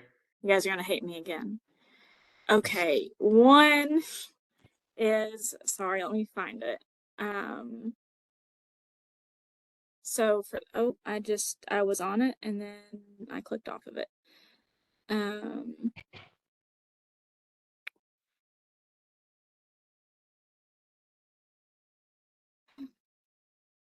Okay, so I like some of the wording and the way it's done in the high school level, where it says including extended and or complete works, as well as shorter and or excerpted text. So I would like that language to be included in the middle grade bands, as well as including the word multiple in there, because I think this probably comes from teachers who have had similar experiences where previous district, I got one full text and 5 pages of Romeo and Juliet. And so I think it would benefit Tennessee students to read multiple full-length texts per year instead of one, or as I have heard rumors of, no full-length texts. And you want to include that at the 6th grade level? Yes, I think 6 through 8 is very capable of reading full-length texts and multiple at that. Good for you. I think that's a great idea. I see a lot of nods. And it's about Do we time want to be said. Do we want to move the language then from the high school standards down and try to modify the high school language, since you liked the language of the high school more, and see if we can sort of massage that into the 6th grade language? Personally, yes. And then I have another thing. This one is a little bit more extraneous, but I think it could be beneficial. I mentioned this in our when we gave our initial like wish list or whatever. But I mentioned at the meeting how reading comprehension, one thing 6 through 12 teachers aren't really trained to help students work through reading comprehension issues. And I hear from colleagues over and over again of like, I don't know how to help this kid. This kid is in 8th grade or 9th grade and really can't comprehend texts. So I'd love if we could, the addition of the language. I mentioned Texas had like a whole standard for it, but obviously we don't have time for that. Something to the effect of use a variety of metacognitive and comprehension strategies to read and comprehend. Yada, yada, yada. The rest of it. So that's my proposal. That one's a little bit more extraneous, but I think it could be beneficial and could give teachers and students some more support, both in materials and then perhaps even with things like professional development and such that would come from the addition and the standard.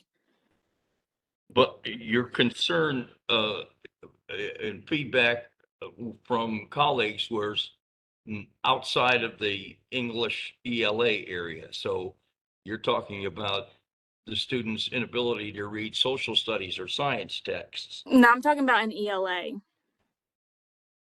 So, I mean, it's one thing like the lower levels, they obviously are learning how to decode, but when you get to 6 through 8, there's another level of rigor, and they have to work through texts that are much more difficult and require a higher level of inferencing and problem solving while they're reading. And so I would like to see something like that included. Again, this is a little more extraneous, so I would like to hear other people's thoughts. I've been reading some books to go along with that sort of thing, and I feel like it could be beneficial. I've no doubt it would be beneficial, but I'm wondering if it's more a staff training issue than it is something that needs to be addressed in the standards, and which also would be included somehow in testing. I don't want to put ourselves behind the 8 ball here. Just those are my thoughts, initial thoughts in response to what you're saying. Okay, let's hear from everybody else. You've got some great ideas. I would just ask Ms. Dockery, if you don't mind, could you kind of include that language that you had recommended in the chat, just so I can have a written record of it? And while she's doing, let's hear from everybody else. I know Dr. Now is ready to talk. I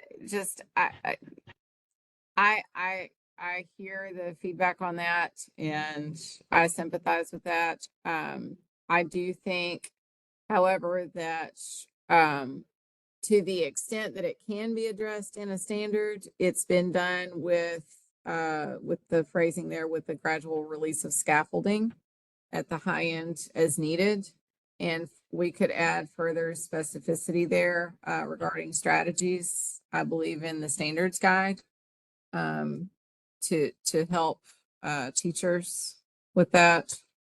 So I would hesitate to include that in the standard itself. I also, just as a side note, I've never loved the language throughout the grade 6 through 8 text complexity band. It's not in the other grade bands. I don't know why Yeah, it's what's there that in the definition? I middle don't grade get it. band. That Yeah, was foreign to me too. I agree there. I don't know why we're being specific about the grades in K through 5, but then we're suddenly talking about broader bands at the higher levels. And I have a little difficulty with that. I understand what they're trying to say, I think, in terms of release, but I've not quite heard that used before, that phrase, release of scaffolding. We know what scaffolding is. What are they releasing in the scaffolding? Well, it's the middle grade version of with prompting and support. It's now we've let go of that in the lower grade band. This is my interpretation. Somebody else can chime in, but now we're using strategies, allowing for a gradual release of those scaffolding techniques that we use to help students read and comprehend. So again, that's my interpretation. I would tend to agree. This is, again, not my grade level of expertise. So Banks, please feel free to chime in and tell me I'm wrong. I think that with prompting and support sounds a little more student focused, whereas gradual release sounds more like an instructional practice. So that's something to consider. I agree. Yeah, a lot of this language was just carried over from previous. I don't think that this standard was tended to a lot personally in the last revision. So I think it was just carried over from a long time ago. And I think a lot of your reconsideration of the grade band language and this part is good. And I was going to say, as far as Ms. Dockery's feedback goes, absolutely love the feedback about the length of text. 100% love including that here. I think that's a great addition. And I 100% also agree with the emphasis on, I know the department is going to move toward an emphasis on supporting teachers and helping students learn how to read in the upper, in the middle and upper grade levels. It might convolute the standard a bit because it is getting a little bit into the how piece. And that is something we can provide support on in the standards guides. If that would be something that the committee would desire, that is obviously a place that we can provide support there. Make note, yes, that's where we need help. That's where the teachers need help, absolutely.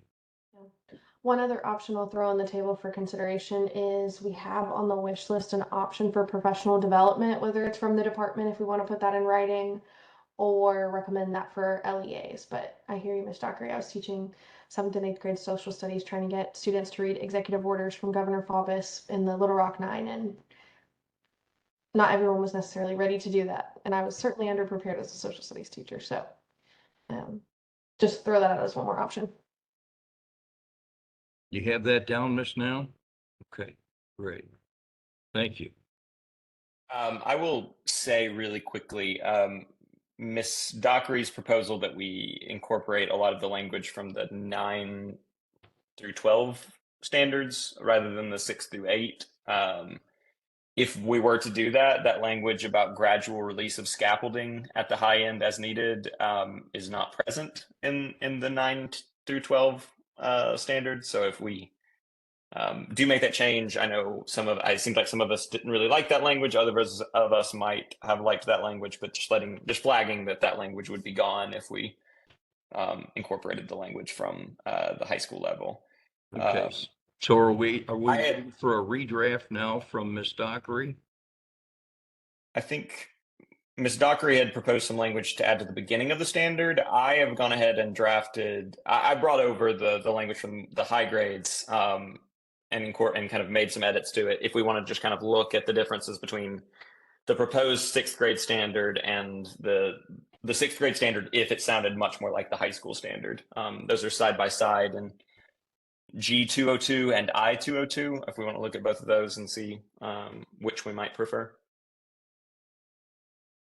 One note, I mentioned adding the word multiple in front of complete works, and I think I remember Mr. Carnegie saying there were head nods about that, but I could be wrong. So it would be including multiple. It would be including multiple extended and/or complete works. Yes. Yeah, I was quiet during that discussion, but I agree with multiple complete works. Yeah. That's been added. I also think that it would be beneficial to include some more of that more explicit language about culture in here.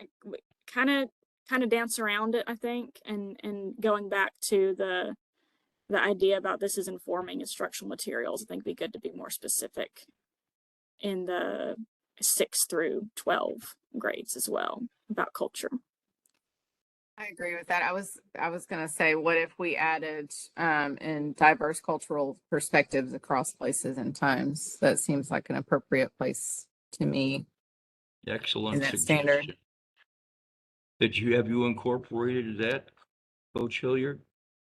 I think I don't know if I see that. Where are we talking Right about? there at the end of the standard. Okay. And perspectives from across places and times. What was the proposed edit there? And diverse cultural perspectives across places and times. Diverse cultural perspectives across places and times. There's a lot of meat here. Have we talked about multimodal range? I was about to bring that up. Yeah, I don't think we've used the phrase multimodal range of literature elsewhere. I definitely think if it's language we're going to keep, we need to put it in the glossary because that does seem quite academic in comparison to some of our language we've used elsewhere.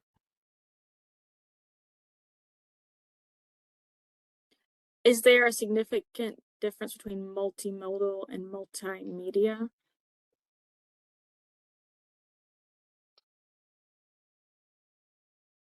I don't really know how we would fit multimedia into the grammar of the sentence. It's not like we would say a diverse and multimedia range. I guess you could say multimedia range of literature. It's not. It doesn't sound great. It's a reading standard. I don't know why diverse range of literature is not Yeah. sufficient. Yeah, that to me sounds sufficient. Multimodality is captured within diversity, since we're using diversity to mean just wide-ranging rather than diverse culturally. Can you use a different word so that we don't confuse it with diverse cultures? Is there another word that we could substitute there that means diverse? Variety? We could say a variety of literature instead of a diverse range. Yeah. We're reserving diverse for cultures as an adjective there. I just think that might help clarify things. Okay.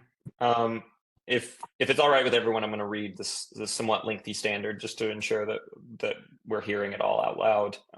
So the currently drafted version would read and comprehend both independently and collectively a variety of literature, including multiple extended and or complete works, as well as shorter and or excerpted works of appropriate complexity for 6th grade, ensuring that both curriculum dependent and student chosen texts are interwoven to provide a wide range of narrative and authorial voices, experiences, and diverse cultural perspectives across places and times. I don't know that assuring is a student-based objective or a student-based standard. That's a curriculum. That's a central office thing. You know what I'm saying? Yeah, and I know Miss Baird had expressed some anxiety about the word ensure in standards as well. Just say reading both.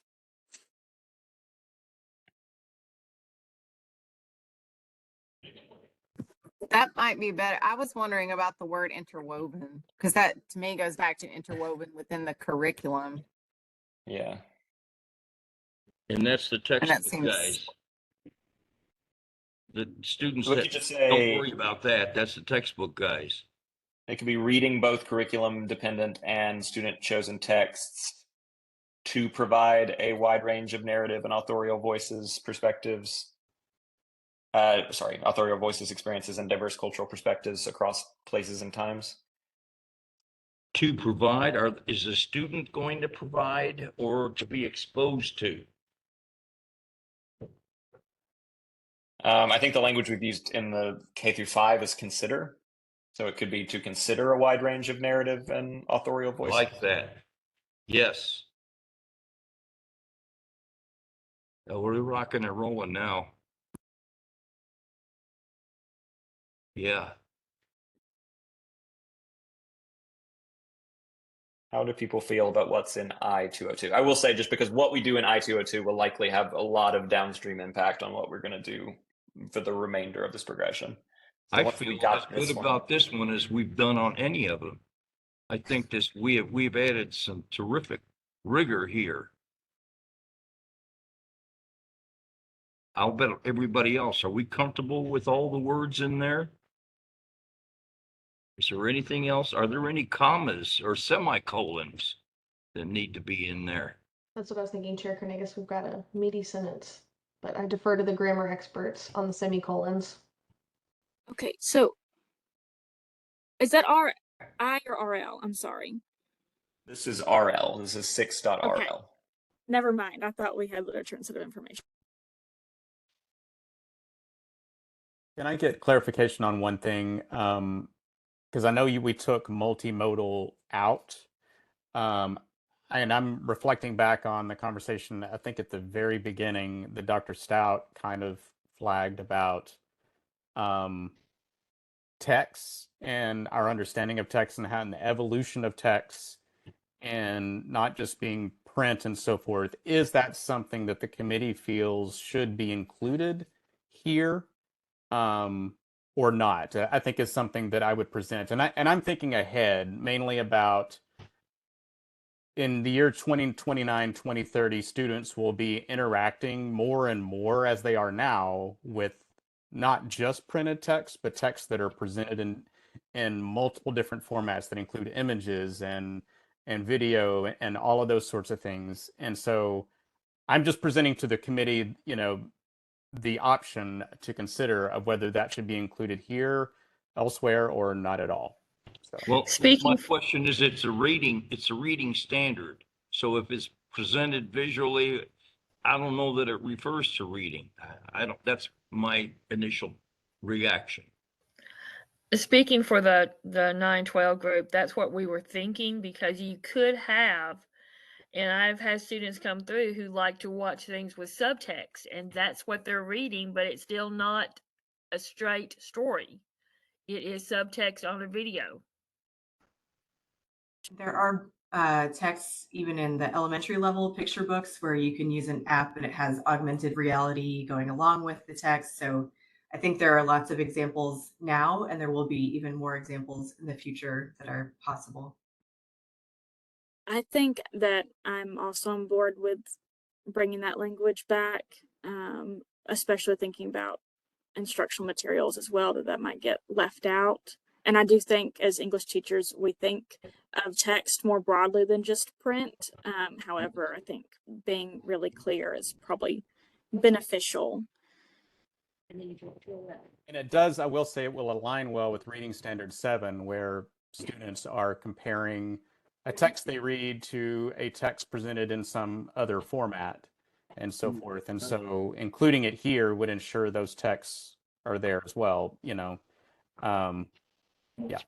So I guess my question wasn't about print text versus digital text, which I feel like is what we're talking about.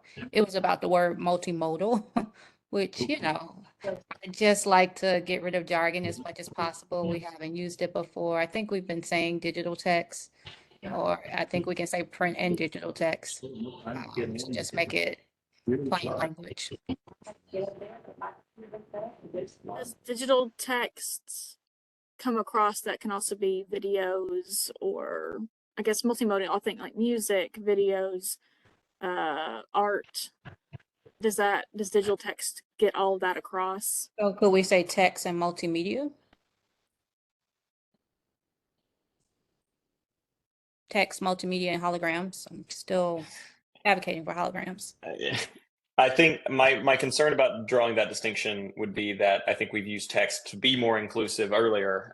We have used text to mean a wide range of things. So if we here draw a distinction between text and multimedia, I think I'm concerned about the impact that's going to have on previous standards, where we did. Should we do Me this? too. Is where we do a EG? Okay. Yeah. Just pulled up the digital text definition, so y'all, at least from the current active standards, you have that in front of you. Looks like audio, video. Okay. So it is inclusive of audio and video. I personally just like saying print and digital text, since that is inclusive. I think if we're starting to talk about all of this now, aren't we into listening standards as opposed to reading standards?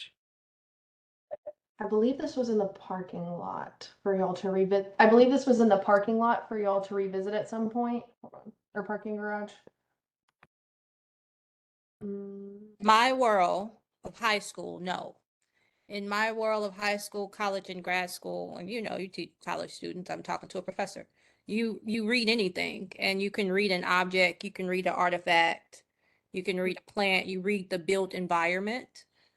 So we use the word read more flexible, flexible. Yeah. But I don't know if that is widely kind of considered or widely used in that way. So we would say he read the, ancient artifact, and that's how they knew that they were from Upper Egypt or something. Or the musician read the room?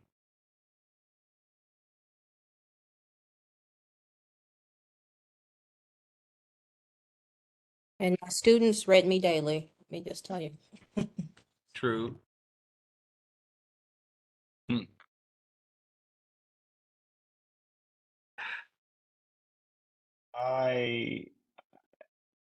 We've used this language of print and digital texts elsewhere. So that, I guess that would be my preference, but I am also very, very open to other language if we feel like other language is important.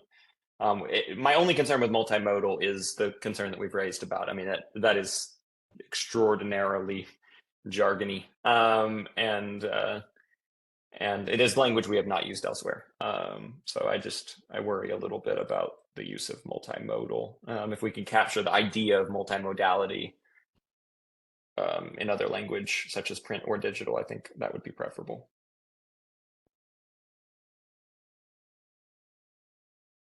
I think my only concern currently, and I might just be a little crazy, because I think this is just something that's majorly on my mind, is not having curriculum with one book in it. But if we have it written in that order, could that be interpreted that they could have like a movie and one full book, and that's multiple full-length texts? Or am I being way too nitpicky?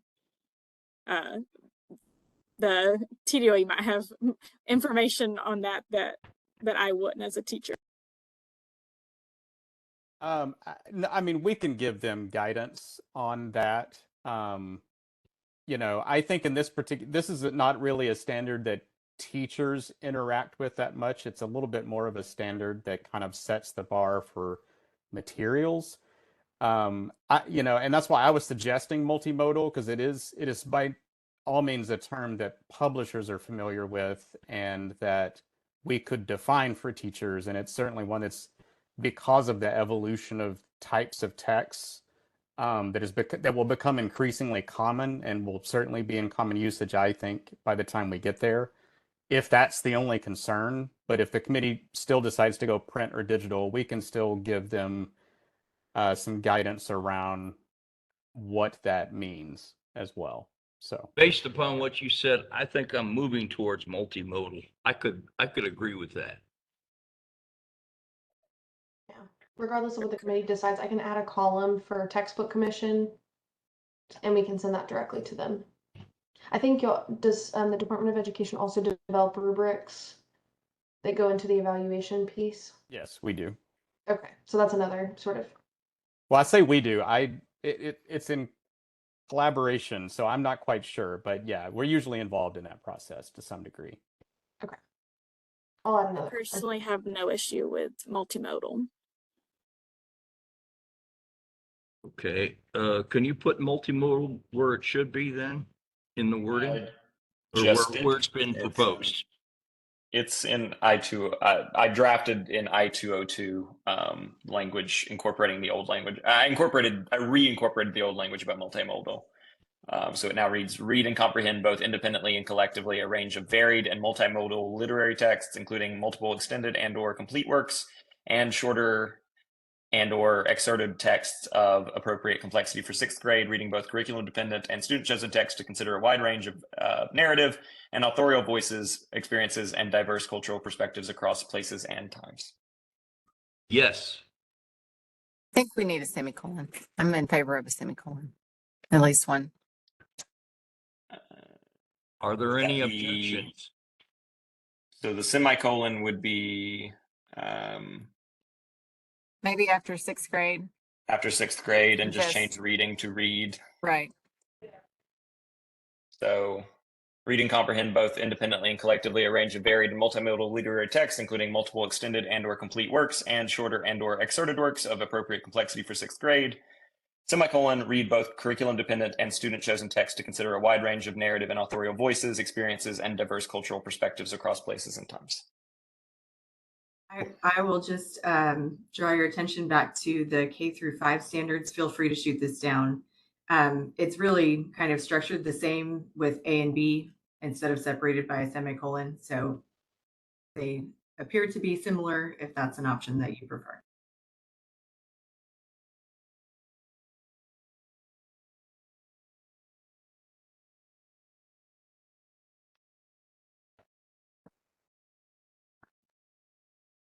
Do we need to draw separate attention? I think A and B draws separate attention rather than continuous attention.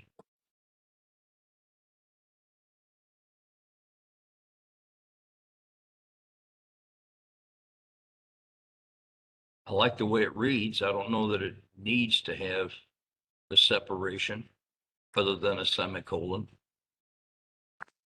Anybody else? I think it's just a matter of emphasis. So, I mean, if we did do substandards, what exactly would be the substandards? I guess what would be the main standard and what would be the substandards? I'm just looking back at our other standards. We've only really done this with R2, the A and the B. And do we do it with R1? There's a lot in writing, I believe, and there's a lot in foundational literacy. Right. But not necessarily the reading. That sounds accurate to me, Miss Mao.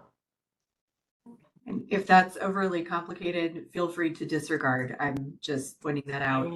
I only see an A in there. I mean, if we did it, I only see that after the semicolon before read, both curriculum dependent.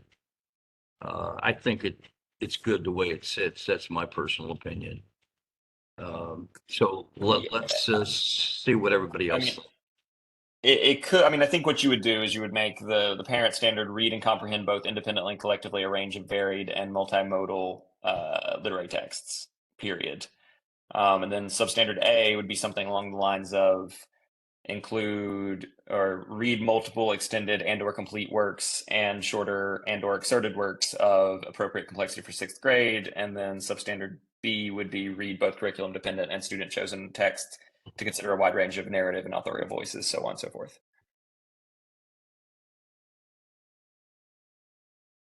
All right. I think that's what it would be if we were going to do that. I don't know. I'm not necessarily advocating for that. I think that's what it would, that's how you would break it up, at least.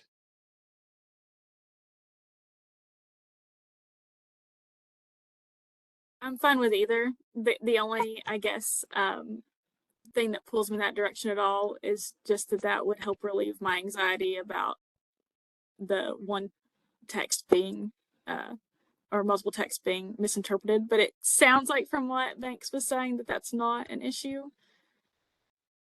So are you saying that you feel that the substandards A and B would be more clear to the teacher and student if we separated it into substandards? I think it was, for me, it was more about my anxiety all comes from the curriculum side, not so much the teacher side. But I think either works. It is a long standard, so I could see things getting a little bit more lost as it's written, but I don't think there's anything wrong with the way it is. So I guess I'm saying I'm leaning a little bit more towards A and B, but at the end of the day, I don't really care. Okay, so let's have a little plebiscite here. Go ahead. I just drafted an AB if we want to. I mean, if we wanted to break it down that way. The one concern I think right now would be that we have read and comprehend as our verbs in the parent standard, read as our verb in the substandard A, and then read again as the verb in substandard B. So it's a lot of reading, but then again, that is what the standard's about. So. Okay, just a question about collective. Are you doing a lot of collective reading? Well, I think it's the idea of independent reading versus like whole class reading. Like we're all going to read Lord of the Flies versus here's a list of potential book options, or you choose a book of your own choosing, which is certainly happening at the high school level, I can say, and I would assume it's happening to some extent at the middle school level. Okay, so we're not talking about oral reading. No, taking turns. No, Okay. I think, and the EAT can correct me if I'm wrong, but the intent here was to make sure it was explicit that student choice was in each and every grade level to increase interest and engagement. Yay. That was the intent, because we wanted to make sure they hopefully will someday start reading on their own again. Thank you, Tammy. Yes, I agree. Again, I think this is one of the finest standards that this committee has put together. And I think as it's drafted, it is in great shape. And I would propose that we do this. I want to hear if there's any objections to using it as presented right now.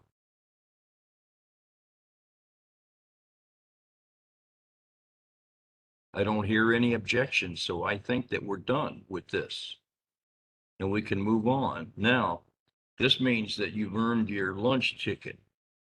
So I would declare a 23-minute break and ask that we all be ready to re-engage at 7 p.m.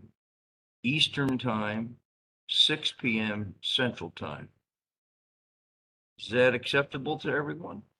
All right, let's do it. I'll see you later.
How many games is a wild card series?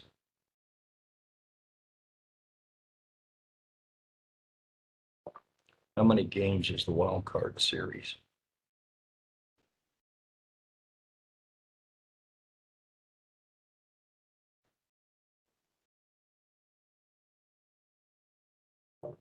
How many games is the wild card series?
How you doing, Coach?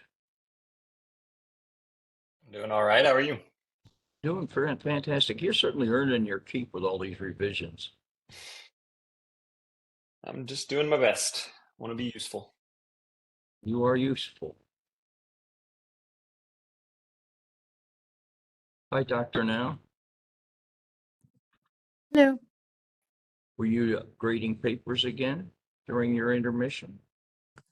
I was not. I was talking to my son, Oh, that's important. making sure he knew how to heat up food.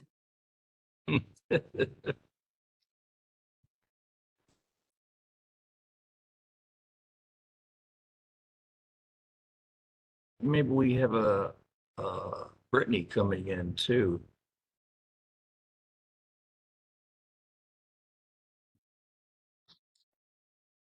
Yeah, good question, Chair Cornelius. She may be, I'm not sure. She said that she definitely wouldn't be here at 3:30 and she might need to leave before 7:30, but I don't know if something changed on her end. Okay.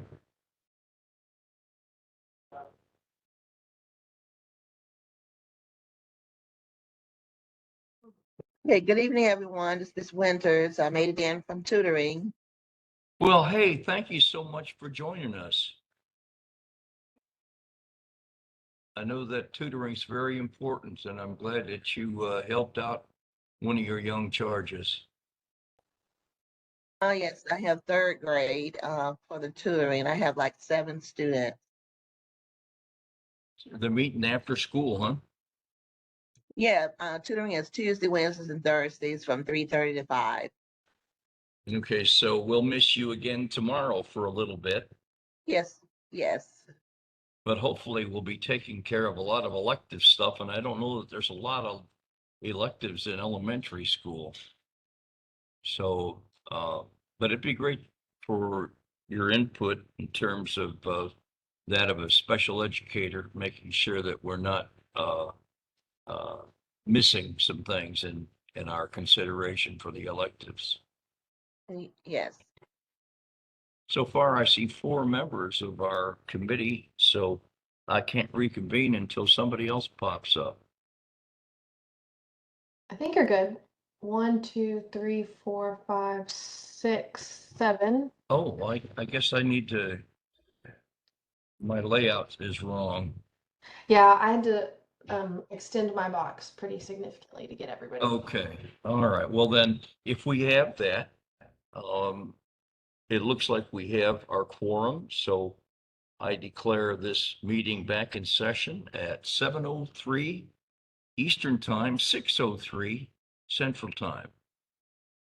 Coach Hilliard, where are we? I believe we had essentially reached a consensus that substandard A, or sorry, that the 6th grade RL standard was written as we liked. I spent some time over the break workshopping the language of substandard A a little bit. I tried not to change the meaning at all, just shifting around the placement of things because the phrasing previously I found a little muddled and seemed like it was suggesting that only the short works needed to be of appropriate complexity for 6th grade. Okay, so can we all reread that and see if that is still our liking? So if there are changes, we need to recertify those. Yeah, I made the change to substandard A, and please tell me if we want to revert back to the old language. But my substandard A reading was read text of appropriate complexity for 6th grade, comma, including multiple extended and or complete works and shorter and or excerpted works or texts. So just simply moving around that language of appropriate complexity for 6th grade, since it seemed to Thank just you. be And I think that modifying. you helped to clarify that. If there are no objections, let's accept it as written. I have one thing. I'm sorry. Again, it's me. So I'm wondering if we should move from B to consider a wide range of narrative and author, the last part of that, up to I think we've been calling it the parent standard, if I remember correctly, just to make sure that from an instructional, or I guess instructional materials point of view, that they aren't just going to relegate a variety of cultures, voices, etc., to independent. And again, maybe I'm overthinking about this, but I get a little anxious about curriculum.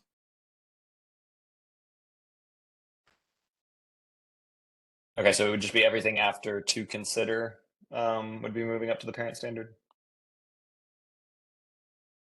I think to consider on read and comprehend both independently and collectively a range of varied and multimodal literate text to consider, and the rest of that.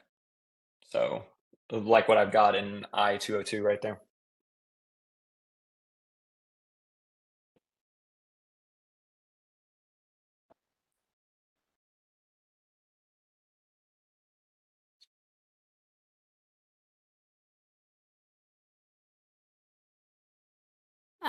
Yes.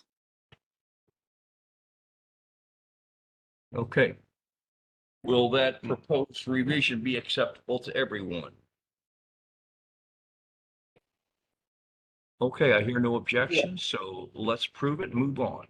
Okay, I apologize for doing this. One last thing. I've just, the substandard A's wording has bothered me because it sounds clunky to me. We've got this and or thing.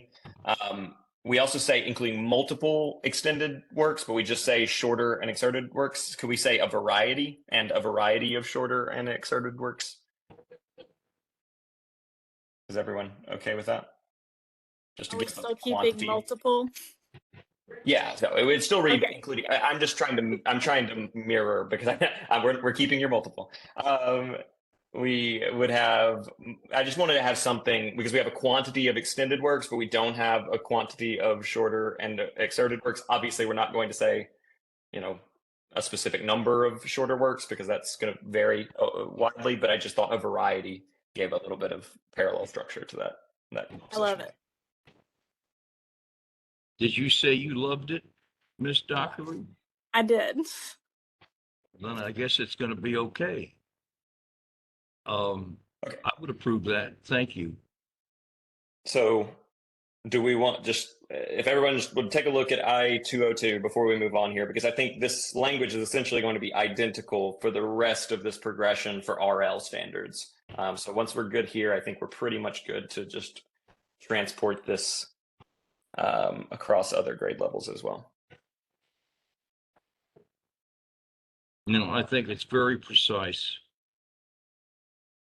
I thought the one we had before was one of the best. Now I think this one's one of the best standards we've written. Thank you. Okay. I know this is not the what we've conventionally done, but just for the sake of just moving more quickly, hopefully, would we be okay with just adopting the standard for 7, 8, English 1 and 2, and English 3 and 4, since we based it off the high school standard, and then just altering where it says 6th grade, 7th grade, 8th grade, English 1 and 2, English 3 and 4, or do we feel like there are other places where we need to build rigor into this particular standard? Okay, now I get to play the part of you. Can you scroll back up? I'm keeping multiple. Yes. Do we need including multiple extended and or complete works? Like, do we need extended? Thank you. I wanted to say that, but I thought it was time for me to shut up. Including multiple complete works and a variety of shorter works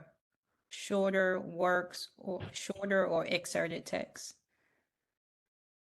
Are That some, means one of your and or. complete works not extended? Yeah, I don't think we need extended and or. Because I don't know what's the difference between an extended and an excerpt and a shorter. I mean, it's just kind of a little bit of word soup. I think multiple or excerpt, like that's cool. So do we? I mean, I'm just talking about extended. I know I went on a tangent there, but I don't think we need extended and or is really what I'm saying. Yeah, I mean, I see what you're saying. I think the only possibility would just be, because I know Ms. Dockery has been attentive to this, is like you could have a complete work that is 2 pages. Like that would be the complete 2-page short story. So I personally wouldn't be concerned about that because I think people know what we mean when we say complete works. But I feel like we've applied something of a lawyer lens to this one, so I just thought maybe I just don't know what extended adds. Does extended mean lengthy? Yeah, it would just essentially specify that the complete works have to be also lengthy works. But that's not what extended means. We were trying to not give teachers wiggle room to get out with just saying, "Oh, I read this short text, but it's complete." So we were trying to keep them from finding a way out. Okay, I've been persuaded.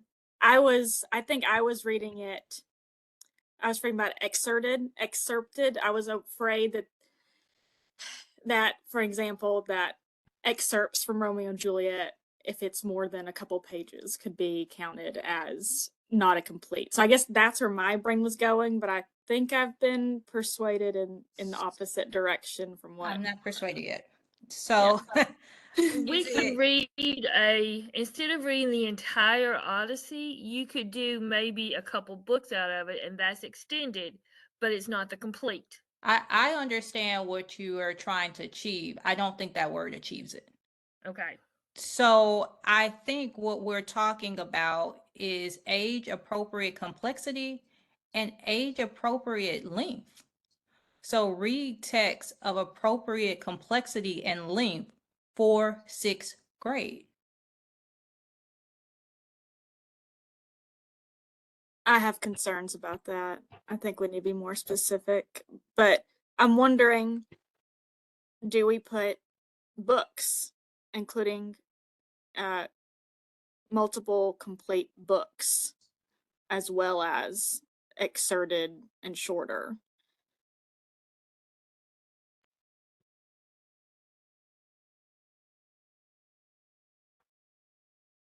The only other thing I can think of is like challenging, rigorous, or putting something in the glossary, but If so we use know what you books, mean by extended or what have you. yeah. If we use the word books, it may give people reasons not to read plays or longer poems, even though they might be produced in format. Down at the bottom, you talk about shorter, so I think it would be appropriate to compare that to lengthy. The first part would be lengthy, the second part would be shorter. I guess my question is, if we're talking about age appropriate complexity, and we all feel good with that, what is the hesitation about age appropriate length? Like if we say read text of appropriate complexity for sixth grade, what is the hesitation to say read text of appropriate length for sixth grade? So I would say, from my experience, I guess, in more current teaching, is that language, kind of as you're saying, is similar to what we had before. And like I said, I got at a previous district where I had one book I could teach and 5 pages from Romeo and Juliet, and that would be considered age appropriate. Well, I'm keeping your complete works.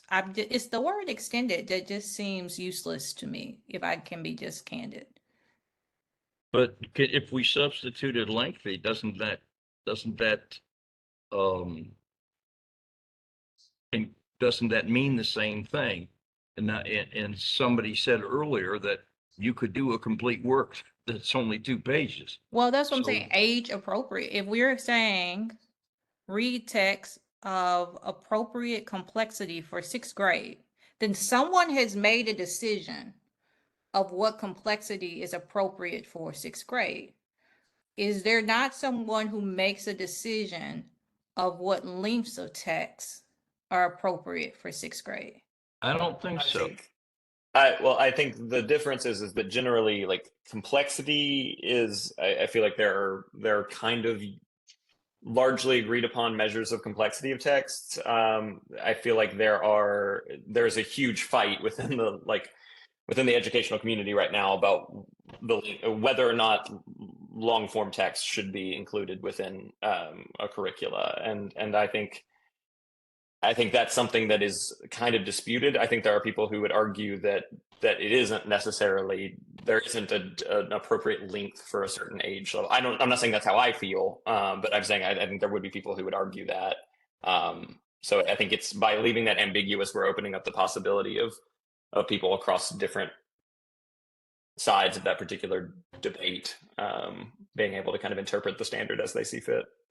Dr. Banks, and then I'll No, doctor. I mean, I appreciate it, but I mean, I would suggest just from, because I think this one really is publisher facing more than anyone else.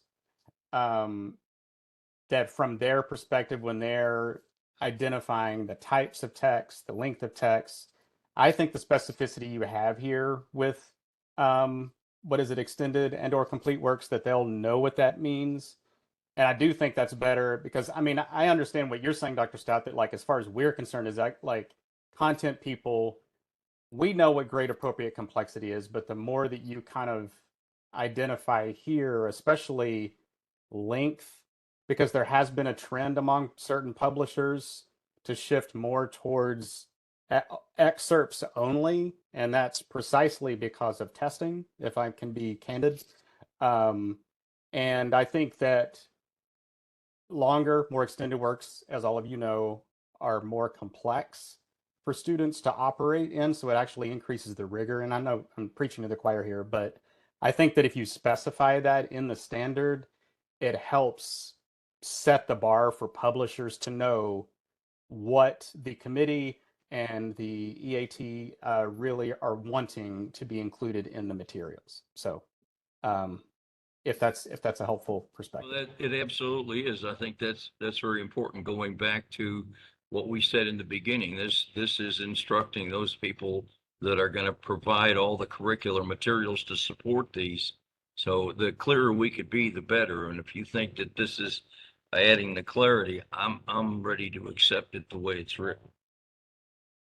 And I agree to accept it the way that it's written. And I do understand, Dr. Stout, what you mean about extended. But from hearing from Mr. Banks, I'm going to go ahead and agree to accept it the way that it's written as well. Okay, I I see you also, nodding, Dr. Stout. That means that you may acquiesce to this one. I'm overruled, and I'm fine with being overruled. Dr. Now? I just wanted to make sure because we were having two a little bit different discussions there about the word extended, but then also the meaning of appropriate complexity. So when we refer to appropriate complexity, I mean the terminology, especially the past few years, has been high quality instructional materials.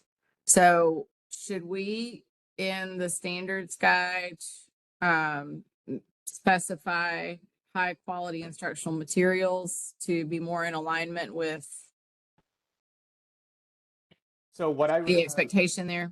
Yeah, what I would recommend there is the current appendix for the current standards. One of the appendices outlines how to analyze text both by quantitative measures and qualitative measures. My suggestion would be to keep that appendix in the new version so that we can directly refer publishers to, hey, when you're assessing appropriate complexity, you have to use these measures to determine that complexity. And that's adopted nationwide. That is a common standard among states and publishers. So Excellent. Yes. Consider it in the appendix. Okay, so there are no other suggestions. Let's just keep it the way it is and move on. And Co-Chair Hilliard, our next step is going to be adopting the same language through all the rest of the grade levels. I just wanted to ensure that we were okay with that. I think that since we're adopting the high school language, essentially with our edited version, I think it would make sense to just maintain this language 6 through 12 and just alter the language as far as the grade where it specifies 6th grade and just changing that to 7th, 8th, English 1 and English 2. I agree. That to me seems appropriate for what we're doing. And it would also save us the trouble of going through each of those individual standards. Well, we don't mind the trouble. We've been troubled through this the whole time for several days, but right. We've got to get it right. Right. I don't know that there's anything more we can say except appropriate complexity, and that's already done in the standard. So I think that addresses the increase in rigor. Is there anybody that has any objections to that or think that there needs to be something special included for any of those other grade levels? I just had one very minor thing to kind of present to the committee's attention, and I don't know if it's necessarily significant. It could be that for the informational standards, where it identifies a variety of literary nonfiction and informational text. Literary nonfiction is that weird, obviously hybrid text where it's, it's narrative, but it's nonfiction. But so because it's nonfiction, we include it in the informational strand. Does that deserve to be called out? I think right now you just have kind of informational text, maybe. Should you, I'm presenting this as an open question, should you identify it as literary nonfiction and informational text? Or do you feel like informational text is all encompassing? I just really quickly to clarify, when I was talking about applying the standard, I was saying we still need to go through the 6th grade informational standard. Oh, sorry. I'm sorry, I jumped the gun. I was just talking for the sake of literary, Okay. since we have drafted that. Oh, my apologies. Well, while we're talking Thank you for about it, though, pointing that out. I think it's good to point out literary nonfiction as well, just because I think it gets overlooked. Okay, so we're on the next standard in the literary column. And how does that, are we going to transfer wording and change that wording somehow? I've been going through and transferring that wording. I just wanted to confirm with everyone that they're comfortable with that. I also just wanted to flag really quickly for Ms. Summers that it looks that some of our standards seem to be missing here at the bottom. Yes, I had the same question for Tammy. Tammy, can you help me? So it looks like the standards code that was pulled over was EIV for English 4, but the description of the standard says E3, E4. So, and I know at some point, sometimes we distinguish between like grades 9, 10, 11, 12. It's not often. I feel like y'all had significant discussion. Do you recall what the intention was? I'm happy to go back and check.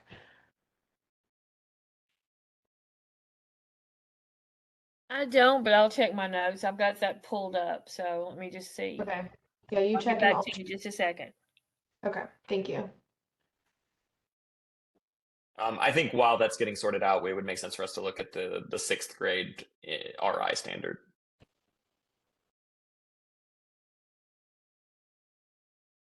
Are we, as an SRC, does that seem like the appropriate next step for everyone? Yes. Okay. Do we want to take the I guess the question is, this is somewhat different because it's informational text, but we've made quite a few meaningful edits to the literature standard. So do we want to take the literature standard and then just kind of adapt it as we see necessary to create the informational text standard, since we've done so much work on the literature standard? Is that how people want to kind of start with this, rather than starting from the proposed standard? Okay. All right, so if I move over the RL standard, it reads, read and comprehend both independently and collectively a variety of multimodal literary texts. We had said instead of literary texts, we were saying literary nonfiction and informational text, correct? That's what we wanted to have there.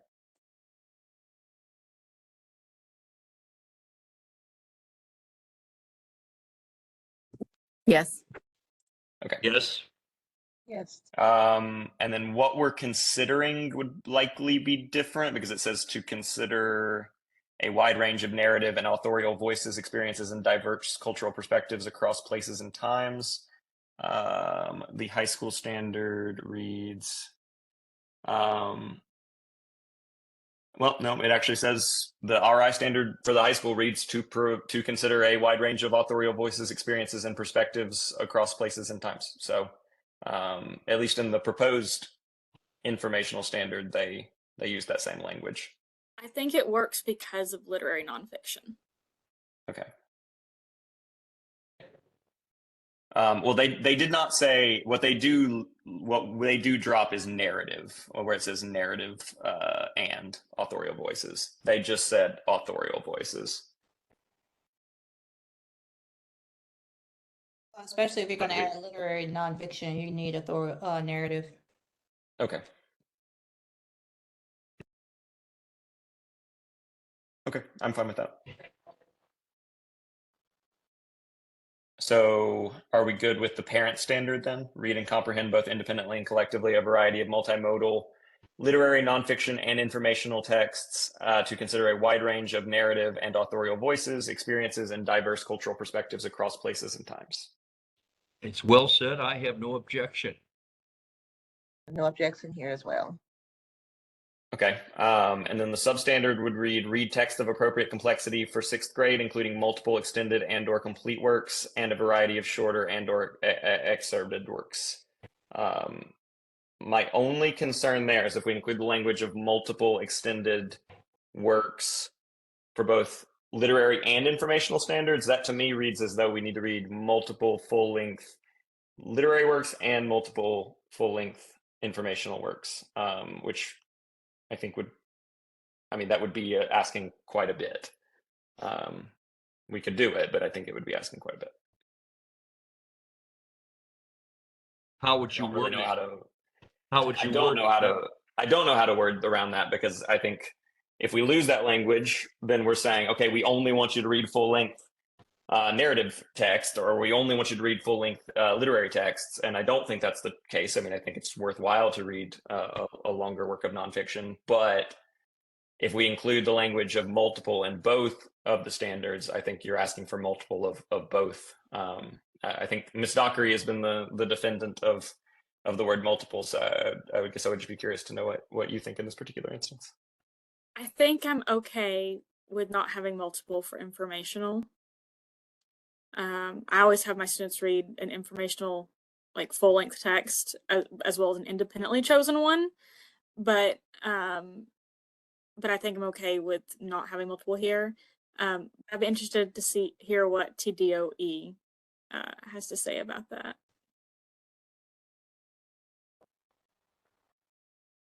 Banks, you got any comment?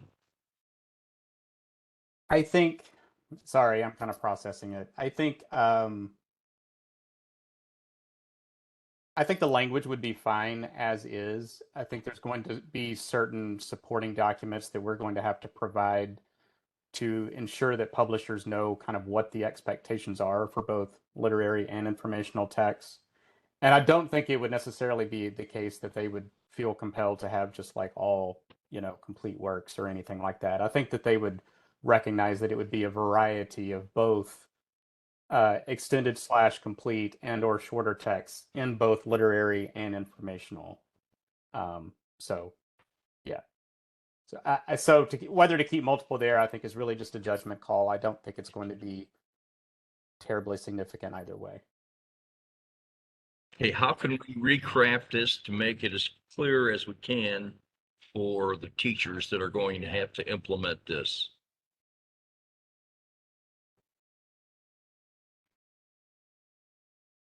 Crafters?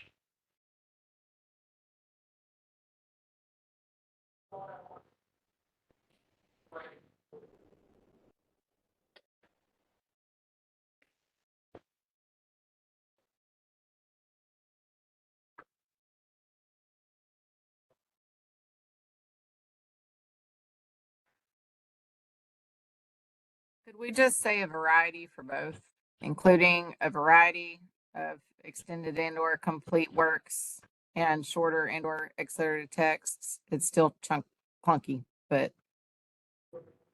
if that's really what we mean. It clarifies it. It may be clunky, but it clarifies it. Can we say and or? Aren't we still giving them the choice of the or of not reading complete works?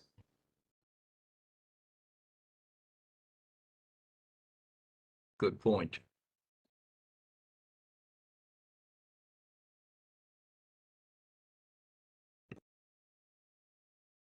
I'm struggling to think.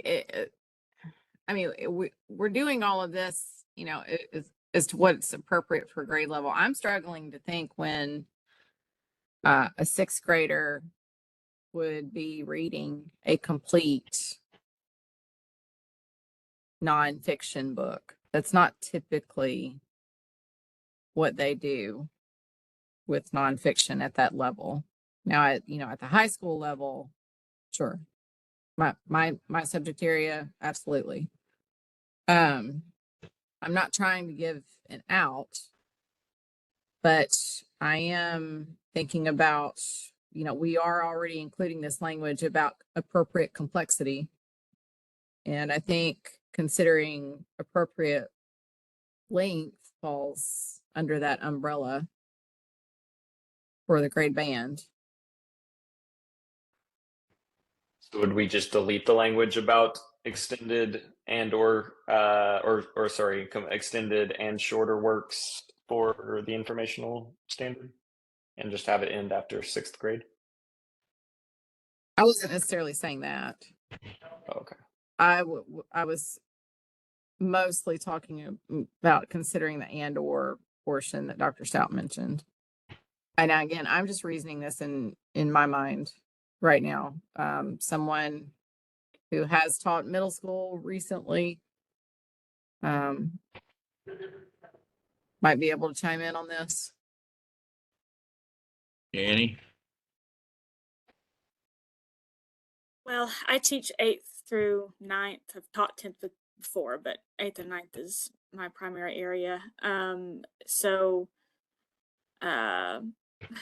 Is Nicole Moore still here? As far as I guess I do have to say, I think I would guess or assume that 6th graders probably aren't reading full length nonfiction unless it's like a narrative nonfiction, perhaps. But if Nicole Moore is on here, I think it'd be great to hear from her.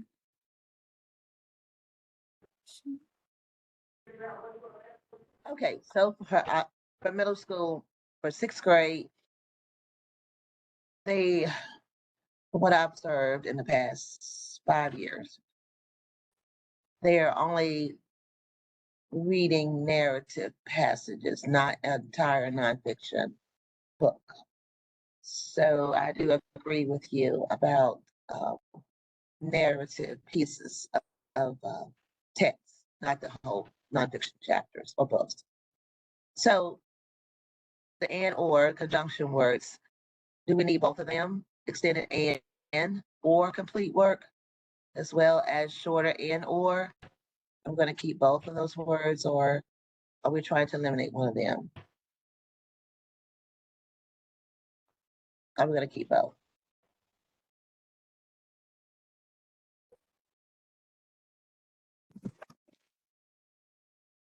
I mean, I thought it gave the flexibility we needed. Okay. I mean, I see what you're saying, just to eliminate multiple and just saying a variety of extended and or complete works. Mm-hmm. And a variety of shorter and or excerpted texts. Okay, so including a variety of extended and or complete works and shorter and or excerpted works. I don't love the wording, but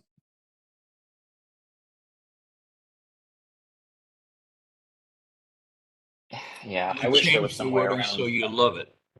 I wish there was some way to get around this and or situation, because it just makes such a word salad.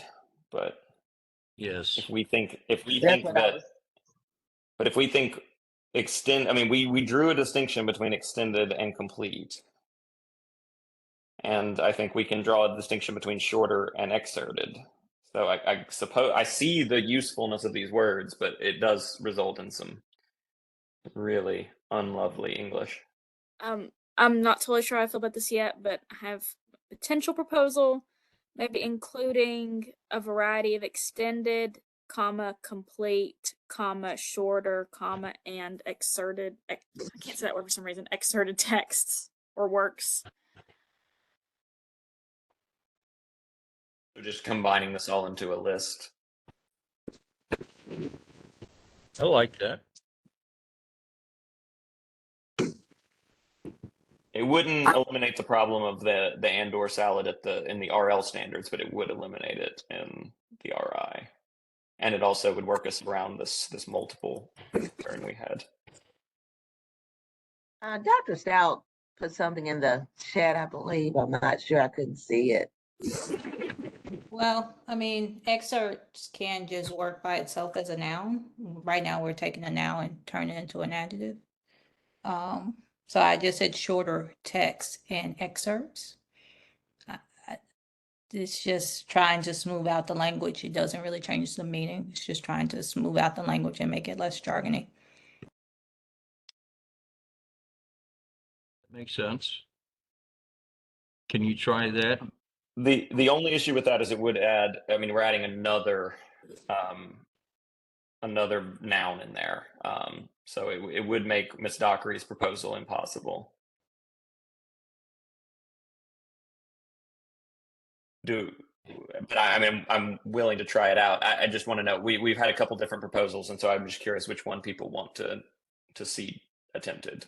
Okay, so to revisit Ms. Dockery, so Ms. Dockery, were you saying extended, comma, complete, comma, shorter, comma, and or exerted texts? Was that the wording? Yes, sorry. I was just not. Okay. I was drafting that before we looked at Dr. Stout's proposal, so I can put that up on the screen, but obviously still very open to a conversation about Dr. Stout's proposal. But in I-203 right now, I have the language that Ms. Dockery proposed.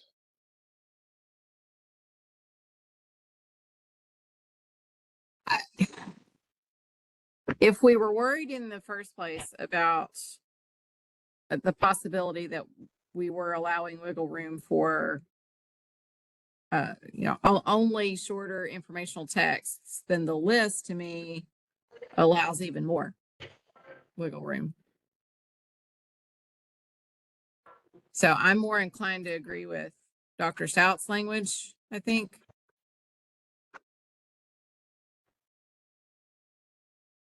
Why don't you try out I agree Dr. with Stout's? Dr. Stout's. Yes.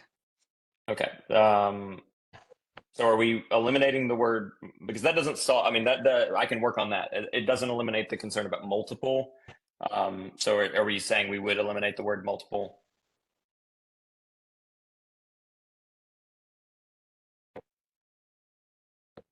I thought we should eliminate multiple for that one, but that's In this instance, yes. Are you okay with that, Ms. Dockery? You need multiple information? Yeah, I think for informational, it's fine for it to be variety Okay. instead of All multiple. right. So the language now would read for substandard A, read text of appropriate complexity for 6th grade, including extended and or complete works and a variety of shorter texts and excerpts. And I guess it's to say and or excerpts. Could we put variety So- before that? Say including a variety of extended and or complete works. Okay. Yes, so you're going to have a variety of both. Okay, including a variety of extended and or complete works and shorter text and or excerpts. Once again, I think you've done it. Okay, I do think we should probably make a corresponding edit to the RL standard since we're using that shorter texts and or excerpts language. So I will quickly do that.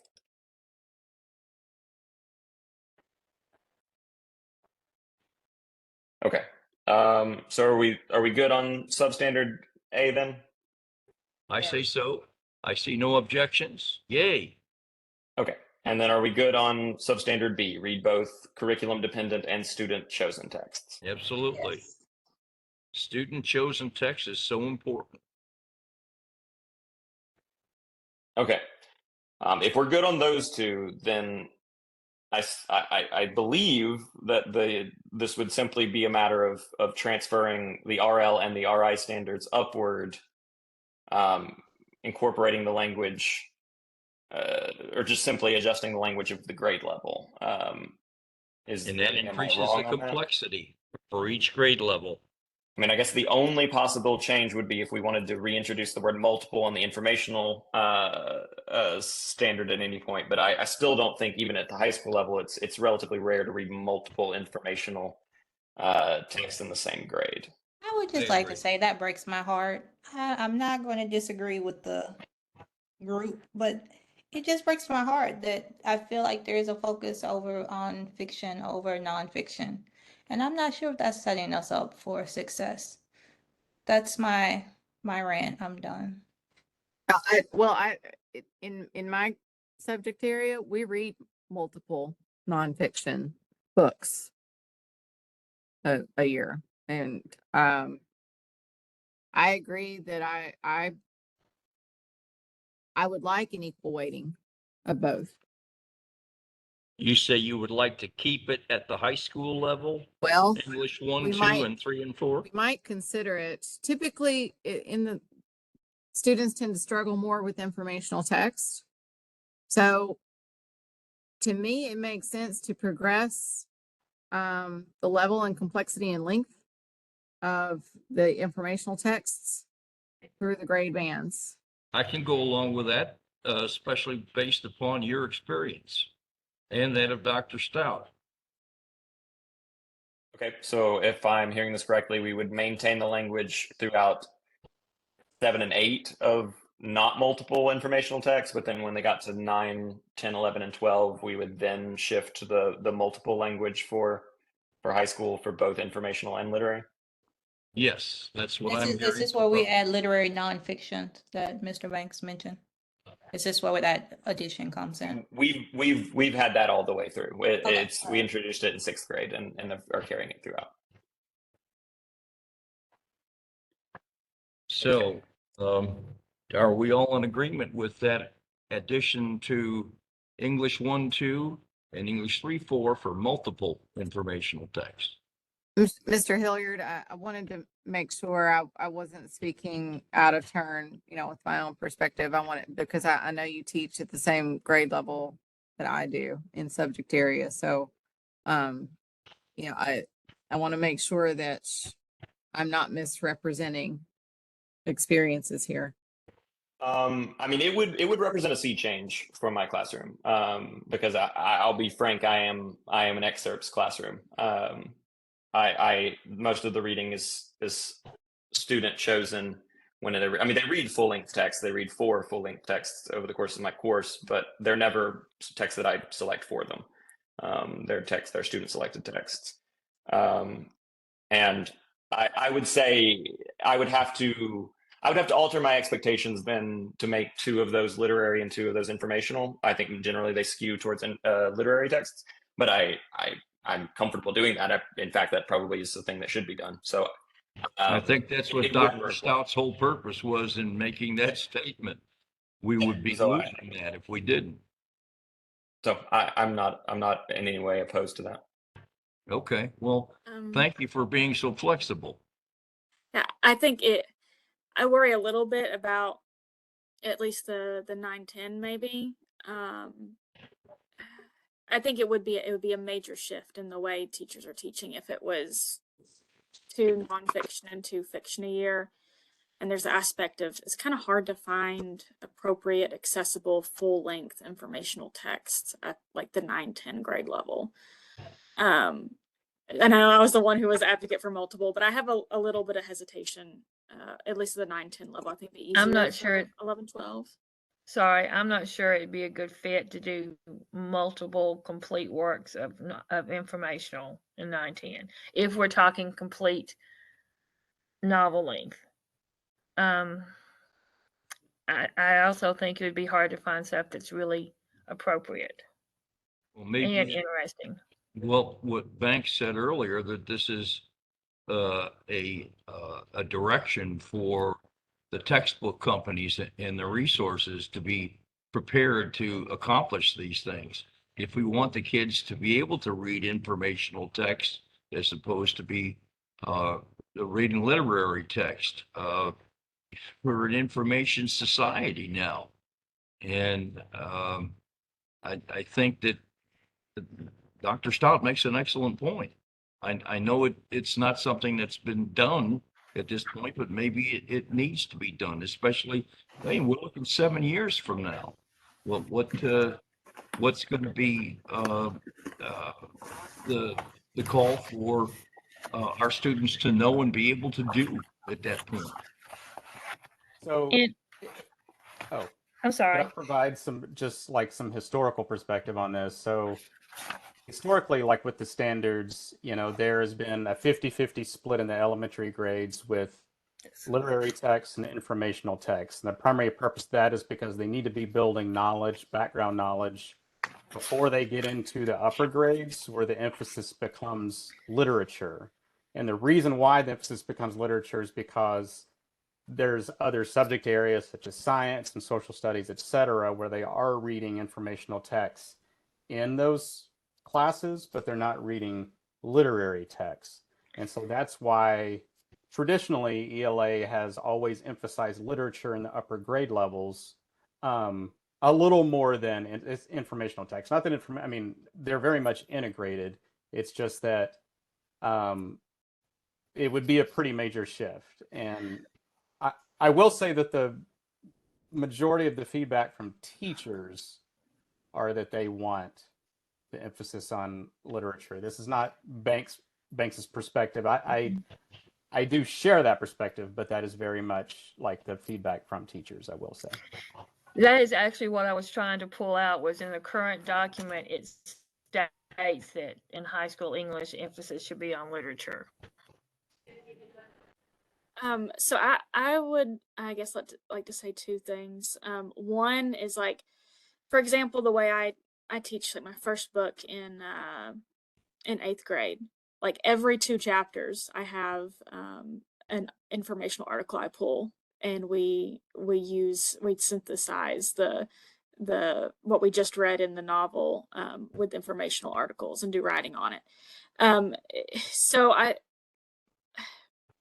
think if we were to have multiple, and that's something we're kind of feeling like we really want to push, I would advocate for keeping multiple at the 11-12 grade level, and maintaining variety at the 9-10 level, because it is so difficult to find appropriate, interesting nonfiction at the 9-10 level.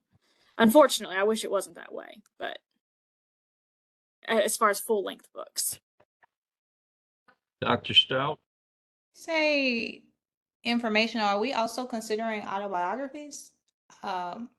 Because I feel like there are tons of autobiographies that are written for teen audiences that would fit into this standard and capture their interests.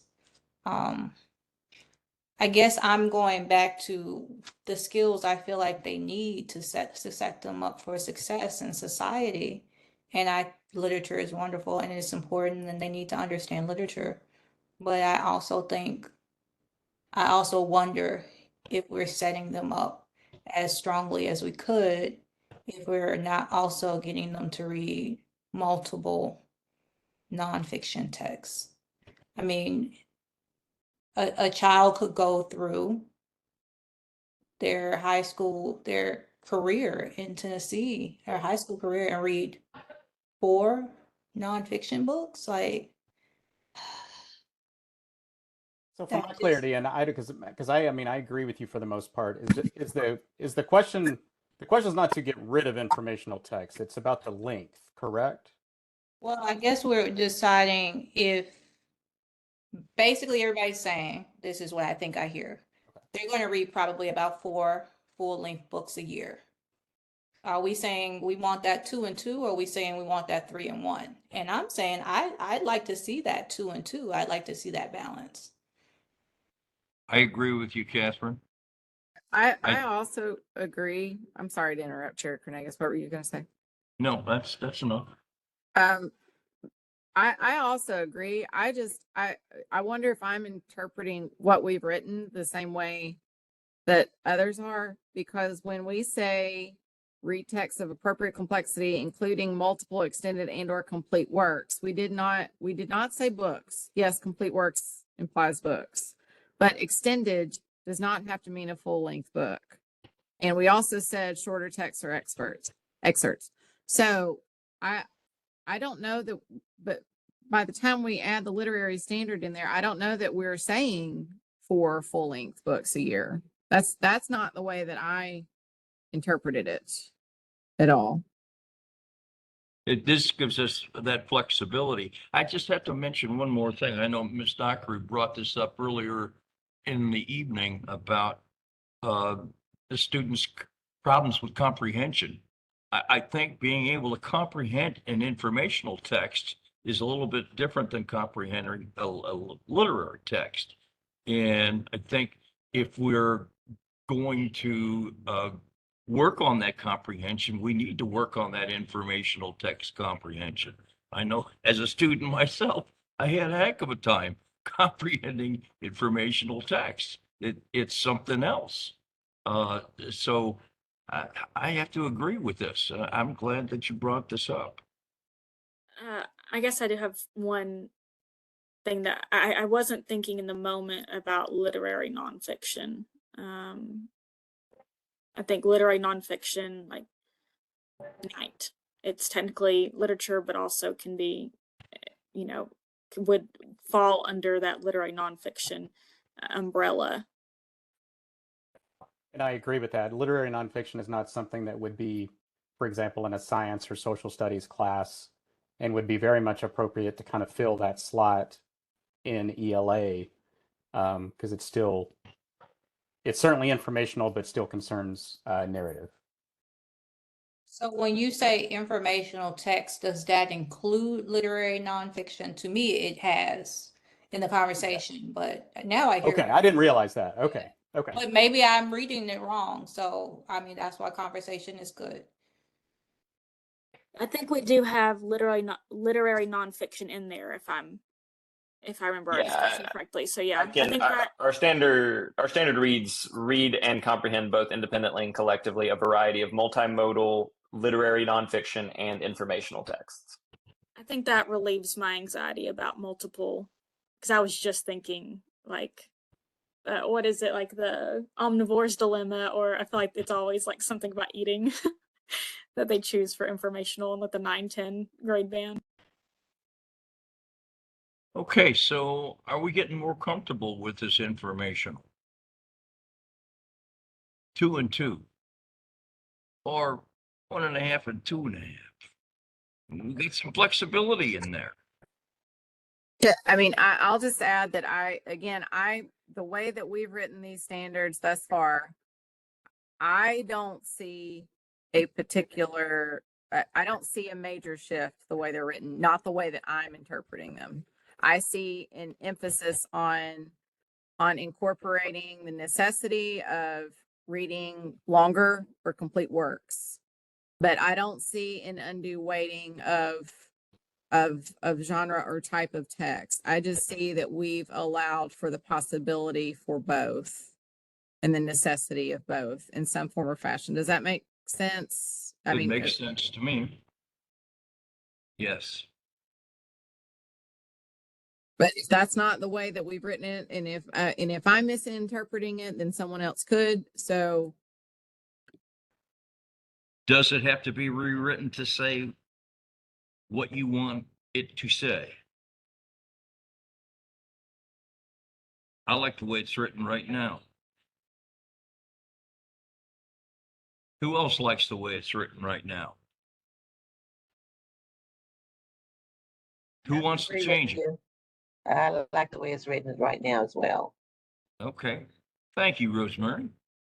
So we're ready, I think, to call the question. If it's okay right now, then forever hold your peace if you don't want to object to it. the only thing that we had talked about previously that is still there is the word multiple. Yeah, just to clarify, we're on the same page. We've used the word multiple for extended and or complete works for literary texts all the way 6 through 12. Okay. We have not used that language 6 through 8, but we have used that language 9 through 12 for informational texts. Just wanted to clarify that that's where we currently stand. So if we're moving forward with that, that is what we are going forward with. So I just want to make sure everybody's on the same page about what we currently have. I think we need to be consistent. Yes. Are we okay with that then? Well, Yes. so while your language of consistency, what exactly do you mean by that? Well, keep multiple in there. So you had it in for literary, keep it in there for information. For 9 through 12 or Yes. all the way 6 For through 12? 9 through 12. Okay, 9 through 12. Okay, great. So it would be as written. There would be no further changes to this. Is that correct? All right, if everybody agrees with this, we're moving on. That means we're done with this. Yes, that is the Hallelujah. final reading standard. Yes. Hallelujah. And when we have another half an hour to dive into electives, just to get our feet wet. So Are we ready to go? Are we ready to? Well, no, Yes. we haven't looked at the supporting language for rereading standards, so we have been doing that after we finish.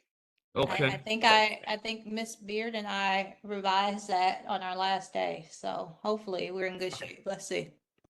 Awesome. So we can just take a really quick look at that. Hopefully that Okay, looks thank you. great. I'm sure it does. And then just so that we can say we deliberated on it, since we're not supposed to edit. We're not supposed to just simply make edits and then accept them outside of deliberation. So this would be our chance to deliberate on those edits that have been made. All right, let's deliberate. Thank Do you, you have Vice Chair proposed Hilliard. language? That's a separate document. So that's the one we all have the ability to edit. We're not all the ability to edit, but we all have the ability to make comments. So it would be best, if possible, if we could all pull that up. Yes, and I'm going to pull it up on my end. Thank you, Vice Chair Hilliard. One quick note, I might have missed this. My dog was very upset with the UPS person outside. So just to circle back, Tammy and I did determine that the 3-4 should be a band, 1-2 should be a band, and that they intentionally chose to collapse those because they felt like it was redundant. And I think we might just need to update the standards codes in column I. Yep, perfect. You're on my mind. Sorry about that. Yeah. No, you're good. Dr. Summers, what folder is the supporting documents in? Is it resources? Not as cool as you, Dr. Stout. It is in your Workdays documents. I'm going to put it in the chat so we're all on the same page. And then I just put it in the chat since I had it pulled up. Thank you. Continue. And then I can put it in front of us so we're all looking at it. Please, thank you. Right in here. Okay, here we go. So I'm going to go to the reading page, which one thing I did also want to flag, I didn't want to interrupt the flow of conversation, but there is some guidance in the reading section about length. And y'all could double down on that if that is of interest to the committee. Hold on, let me see where it is. I go to roughly page 27 for those following along. Nope. Oh, just kidding, because we did take out all the text, so no, don't go to page 27, go to page 8. I saw something about length. Where was it? They might have cut it. I was looking at the active standards. Oh, I also did want to flag diverse text is in the glossary, and it's not related to diversity of cultures. Y'all may have discussed this, but it's related to complexity, genre, length, style, and authors, if that is of interest to the community. Oh, here it is. Nope. Go ahead, Vice Chair Hilliard. Yeah, just a flag that because we wanted to avoid that confusion, we largely moved to varied texts in our standards, so we might want to flag that for when we look at the glossary. Great point. Love that. Okay, so it does look like the committee, there was, if you look at and I can pull this up side by side so you can see what I'm talking about. In the current active standards, there was a reference to length in the intro to the reading standards. Let me find it. Here we go. Okay, so originally they had this table called background to guide decision making, and it talked about students need to experience a range in text variety, complexity, and length. If that's of interest of this committee to add some of that back to the reading intro. Obviously, as we know, that this is just guidance and mostly teacher facing. So to Banks's point about some other things related to textbooks, this wouldn't necessarily be a directive to textbook publishers, but if you wanted to further instruct educators. Talks about a balance of informational text too. Great point. Chair Kernagis. Yeah, the only other thought I had on the discussion with informational reading literature and reading informational is you could also give guidance. So we're doing math standards next, but after that we'll do science and social studies. If you wanted me to communicate any messages to those EAT committees in terms of your intent for them to be reading in those courses, you could always do that. I have a running list of feedback for them when that time comes.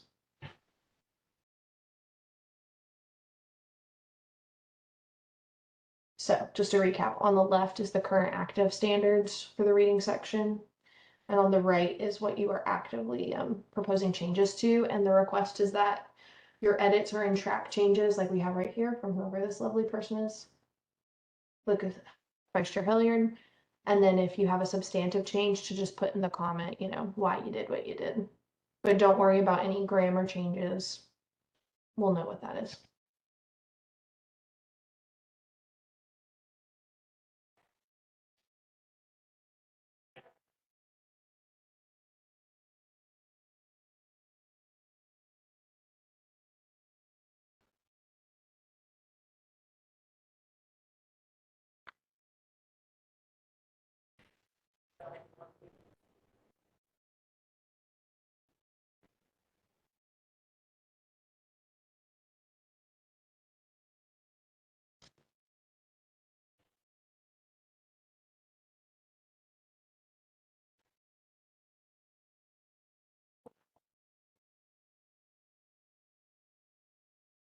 Are there any changes that need to be made?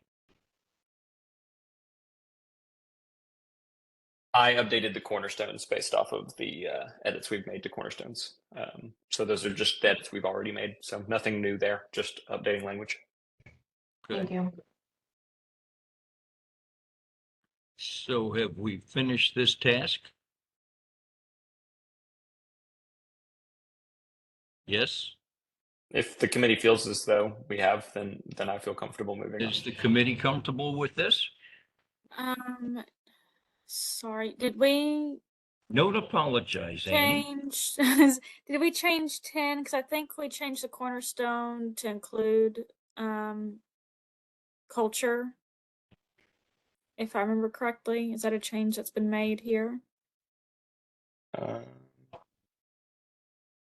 If we made an edit to the cornerstone, okay, yes, we did. I apologize. I missed that one because I had not.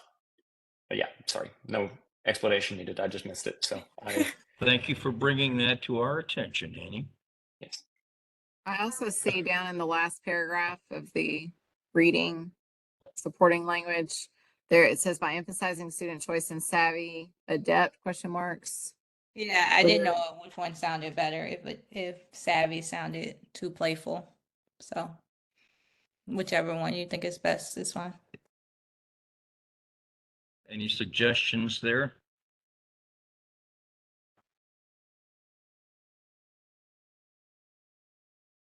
Miss Now? I mean, if we're gonna pick between the two, I think adept, just in keeping with the tone of the rest of the language we've used. Yeah. Everybody agree? Not that I don't love some savvy every now and then. Right. See, yeah, that was the one time where I was like, okay, Catherine, have you gone too far? Rosemary, did Oh, you sounds great, have thank something to say? Yes, I was reading that.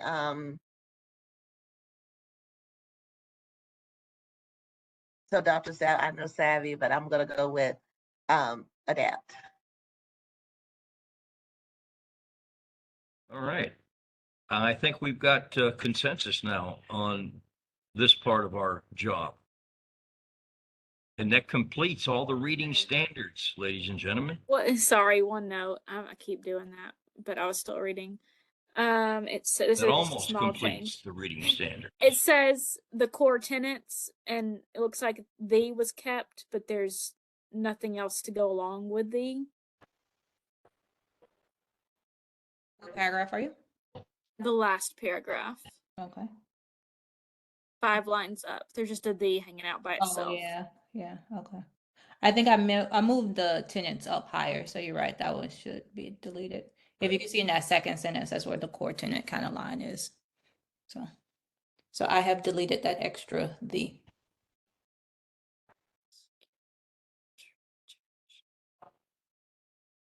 Are you good with that, Annie? I believe so. Okay. I didn't catch anything else. Everything sounded good to me. Good. All right. Do we have consensus? We're ready to move on? Yay. We do have consensus. I would just say once all these, somebody needs to read these carefully after all the changes are accepted, because it's just to make sure. And I know, Brianna, that's probably on your to-do list, but if you need a second set of eyes, I'm happy to help. Thank I you. appreciate it. I'm sure Vice I'm Chair sure Hilliard she and will Chair be. would too. She's going to Yes, be dizzy by this I'll be happy task, I know. So thank you for that. All right, we still got 23 minutes left to just stick our toes into the electives and just kind of knock pads for a while and see what we're into these electives.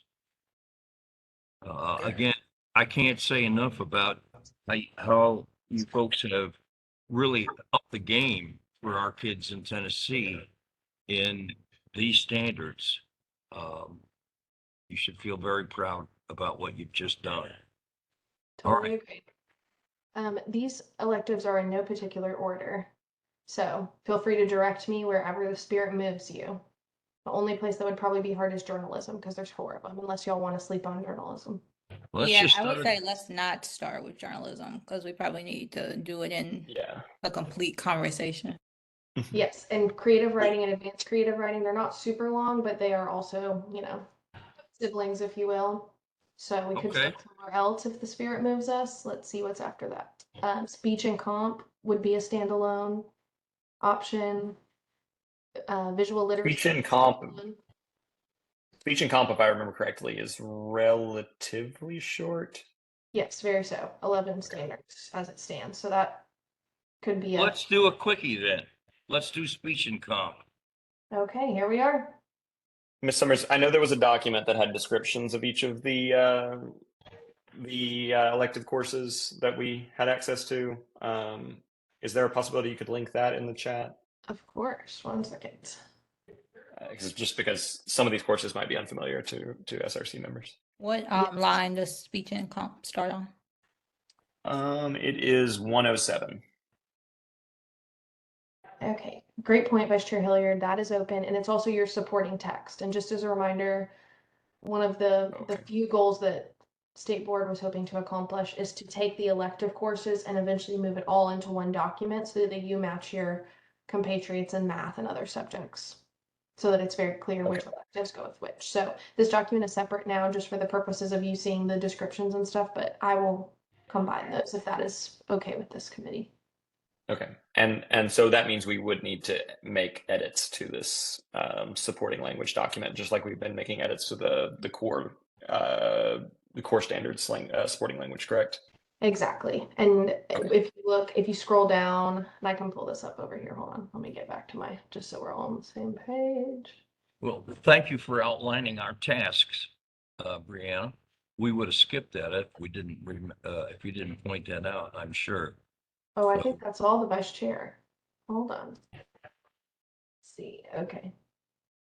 So essentially, assuming you'll want to continue with speech and comp, this table, I think, is the intention to keep just to guide folks in terms of number of credits and half credits and full credits and things like that. And then if you scroll down to speech and comp, there's a little description that, again, you're welcome to edit to your heart's desire. It's on page 7. Thank you. There it is. Okay. So that's what Vice Chair Hilliard is referencing.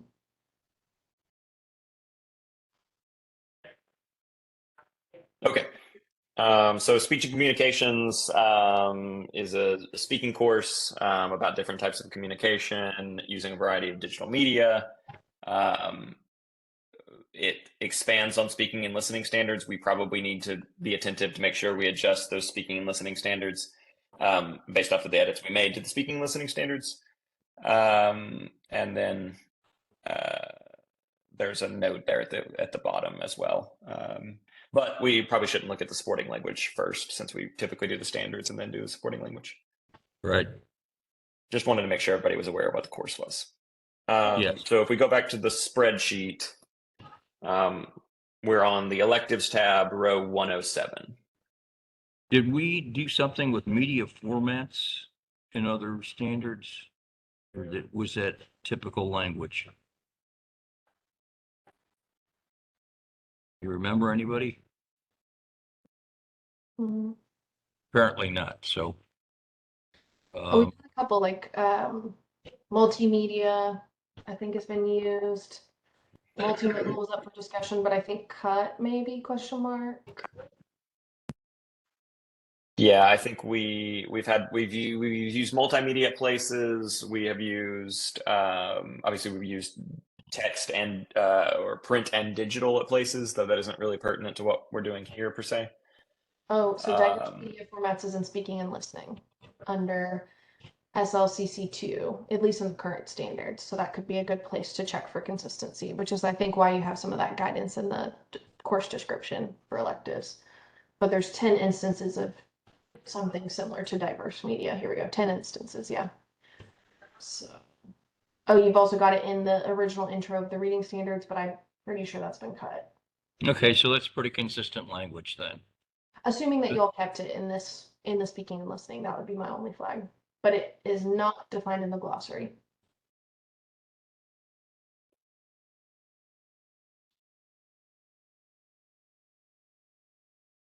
Does I it just need said to be control. defined in the glossary?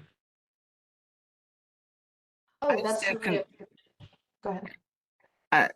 I just did a control F on speaking and listening. We've mentioned media 98 times in speaking and listening. Excellent. So diverse media formats. Okay. Yes, Yeah, yeah, looks like we've used that phrase pretty frequently. Okay. Does everybody like SC1? We need to make any I changes? didn't realize we were looking at SC1 yet. Oh, I'm sorry. Sorry, my bad. So SC1, yes, reads integrate multiple sources of information presented in diverse media formats. I like it. Anybody got any objections? All right, that's good. Approved. We have our first Right. one done in the electives. No, we actually have done. So we did some electives back when we were together in person. So. Oh, that's right. I forgot that. Okay. SC2 SC2? reads evaluate the credibility and accuracy of each source and note any discrepancies among the data. We've used data before. We have. Any objections to that?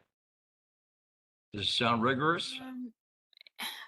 Each source feels kind of weird to me. Should we just say of sources?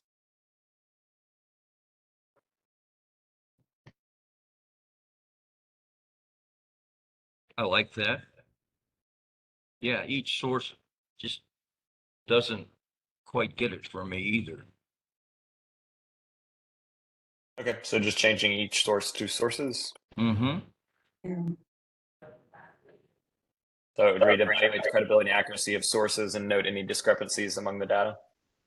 And honestly, we just put the each in there so that each individual source would have to be looked at. That should be assumed. We were just trying to cover our bases.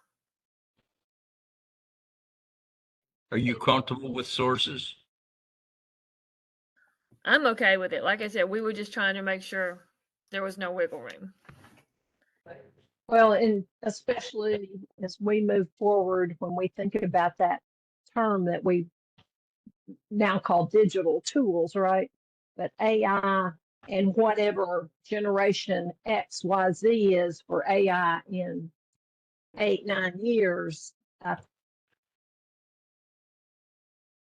I think sources is okay. I think each source is okay. I'm okay with either. I see your argument.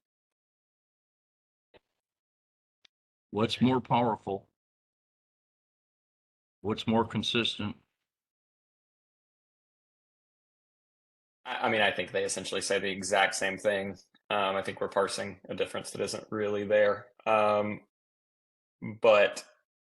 I suppose each source does give some degree of direction, because by saying each source, you're saying you have to assess or evaluate credibility and accuracy of each source rather than kind of like collective sources. But that, again, I think those are going to be read the exact same way by Tennessee teachers, I think. Okay, so if there's no other changes and we would leave it just the same, are we okay with that? Speak now or forever hold your peace. All right, SC2 has been approved as written. So we're gonna keep it. Then we're gonna keep the language Yes. and not change the sources. Okay. Right. Keep it as written. Okay.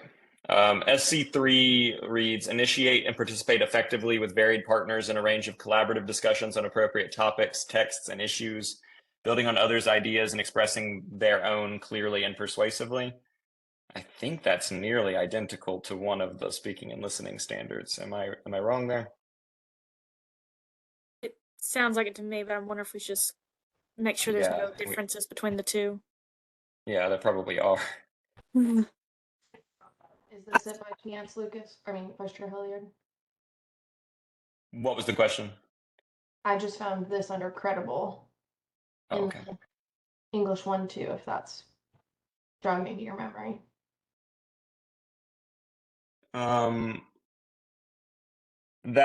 We moved on from the credibility standard. We're on the initiate and participate effectively with varied partners. Oh, sorry. Okay, hold on.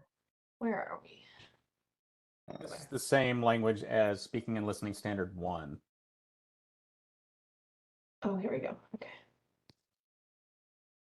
Thank you, Banks. Yes, it is.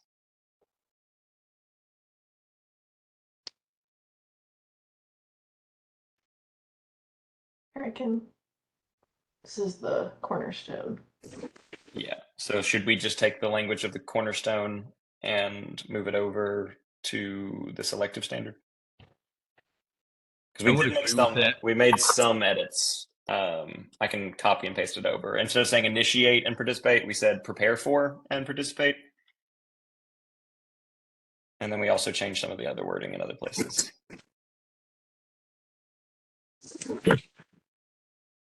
I pasted that over in case people want to look at I-109.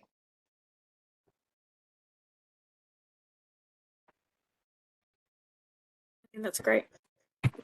I do wonder about the small difference though between initiate and prepare. It is a speaking class. Mm-hmm. So we do want them to initiate. How do you define initiate, Dr. Now? Start. What? Start. Not Okay. just passively participate, but start. You want them to start the conversations then? Yes. Initiate and participate in conversations ongoing. Do we need this language? We have this language of in a range of conversations and collaborations with varied partners. I think since this is a speaking course, we might just want to say conversations. I think collaborations is a little bit more sophisticated than conversations. There's a little bit more give and take in a collaboration, I think. I think I would just say that I think I'm agreeing with co-chair Hilliard. Sorry, it's hard to say. Just because in a speaking class, I would say the conversations are a little less collaborative and a little bit more. I'm giving a speech and the audience is listening. I mean, I will also say we're saying conversations, which is already collaborative by nature. But I mean, I see what you're saying, Chair Cornegus, and I'm fine with leaving conversations and collaborations. Yeah, I'm thinking about teamwork at the corporate level, and the idea of preparing students for that collaborative activity.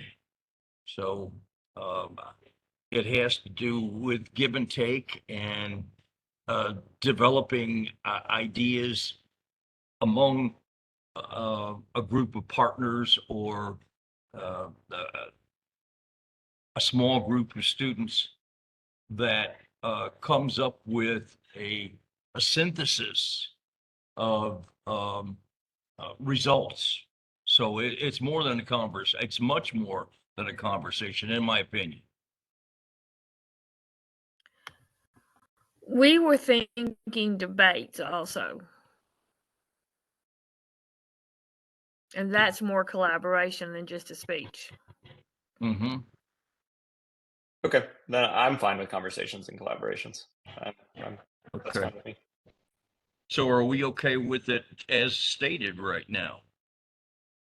Well, I mean, we made the change to. There are some small edits that I've pasted into I-109 just to mirror what we did in the speaking and listening standards, but it's mostly just phrasing. The content is identical. Okay. Anybody want to make any changes to what appears in that box right now? Well, I guess I take that back. It does say there's language about on appropriate topics, texts, and issues, which we don't have in the edited version of the standards. So that should probably be there in a speech class. Okay. Can you put that in there so we can take a look at it? Yeah, I am doing that right now.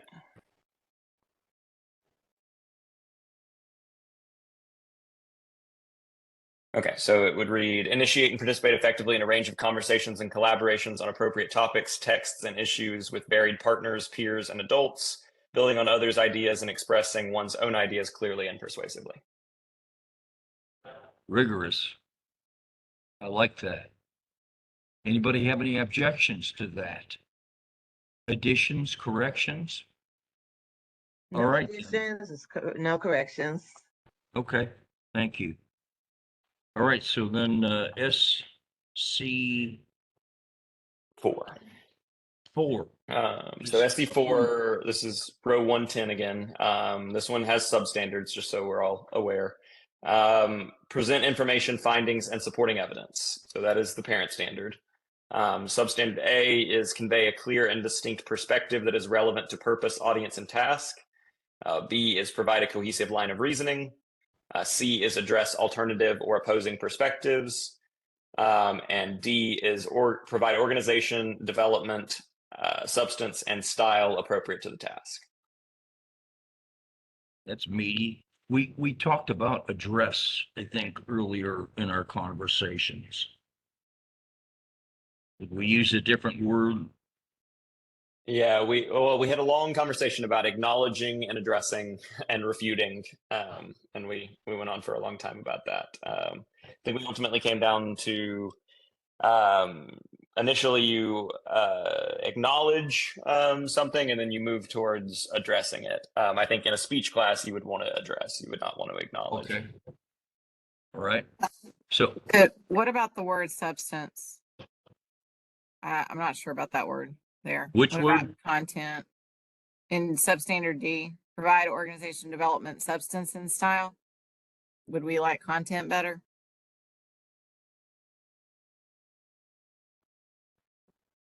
So where at letter D, provide organization development, and you said take substance out and put content. That's what I'm proposing. Okay, yeah. Provide organization, comma, development, comma, content, comma, and style appropriate to the text. I like that. Yeah, that makes sense. I think that's more in keeping with what we've said elsewhere. Excellent. So with that revision, is that acceptable to everyone for SC4? Hearing no objections, I think we've approved that. Let's move on. Okay, SC5 reads, make strategic use of digital media and visual displays in presentations to enhance understanding of findings, reasoning, and evidence. Digital media, we've addressed those words. Is that what we've said consistently? Yes, I believe so, Dr. Stout. Is that correct?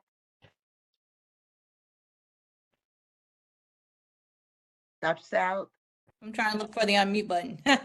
We've said digital media and digital tools, I think are the two things that we've been using. Okay. So, yeah. That sounds like a standard one of our English reading or speaking and listening standards. So I just want to make sure if it's consistent. Okay, so if someone could try to find what speaking and listening standards is the analog to that one, that would be helpful.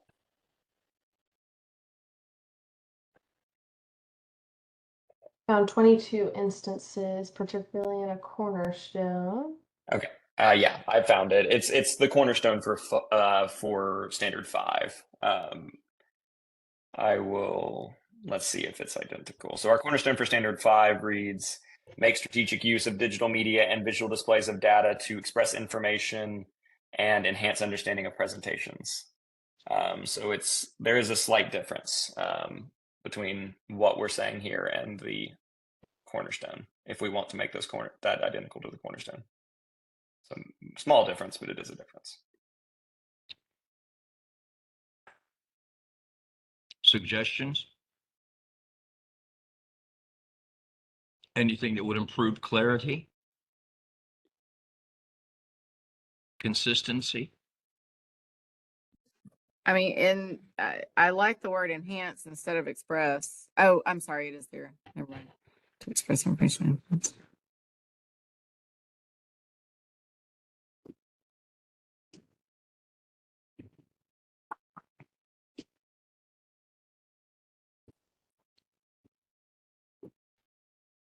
I mean, we did make some edits. Sorry if I cut someone off. I apologize. But we did make some edits to the other standard here that is an analog to a speaking and listening standard. So it's fine if our standard 5 here does not match exactly the speaking and listening standard. Okay. Then we're comfortable making any changes if we need to, but it would be still okay to keep it the way it is. I have a question you guys are probably gonna hate me for. I'm racking that up today, but make strategic use of digital media and visual displays of data. I don't know how I didn't catch this earlier, but are we saying they're only using visual displays of data, no other kind of visual display?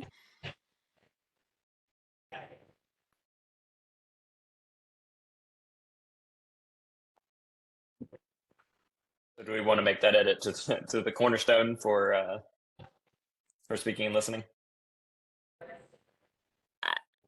I'm sorry, but is that what we meant? Only visual displays of data, no other kind of visual display? Was that the intention? If that was our intention, then I guess let's keep it. But I don't know.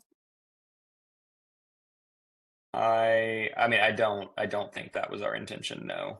I think we started paying more attention to cornerstones later in the process, if I'm being entirely honest. So I think this is likely a situation where we just did not catch it. Okay, so what's your proposed change to the language of the course or the cornerstone, Ms. Dockery? It could be a parking lot item because I think you'll have some other speaking and listening stuff you might want to attend to. I mean, I think we could. I mean, are we all comfortable with just removing of data? Just make strategic use of digital media and visual displays to express information and enhance understanding of presentations. That seems to be what we were intending. I think so. Ditto. So, I mean, I can make that edit across the board to our speaking and listening 5, just to delete of data from the cornerstone.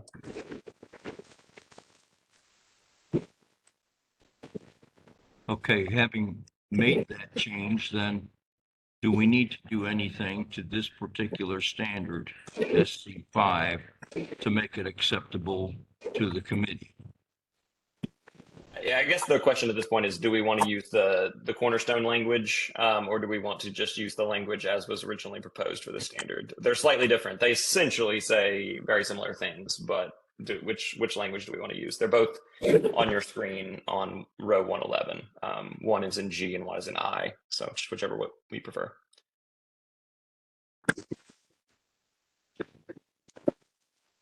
Okay, who prefers one or the other and why? I think I personally like the specificity in the speech class version that we have. But I don't know if we have an issue with it not being consistent. Anyone else? I agree. I like the original language, even though I kind of have a little bit of an issue with the term findings. Maybe conclusions might be better there, but otherwise I agree with the original language. I like your conclusions word better than findings. Okay. So make strategic use of digital media and visual displays in presentations to enhance understanding of conclusions, reasoning, and evidence. Yes. Well said. Are there any further changes to that requested?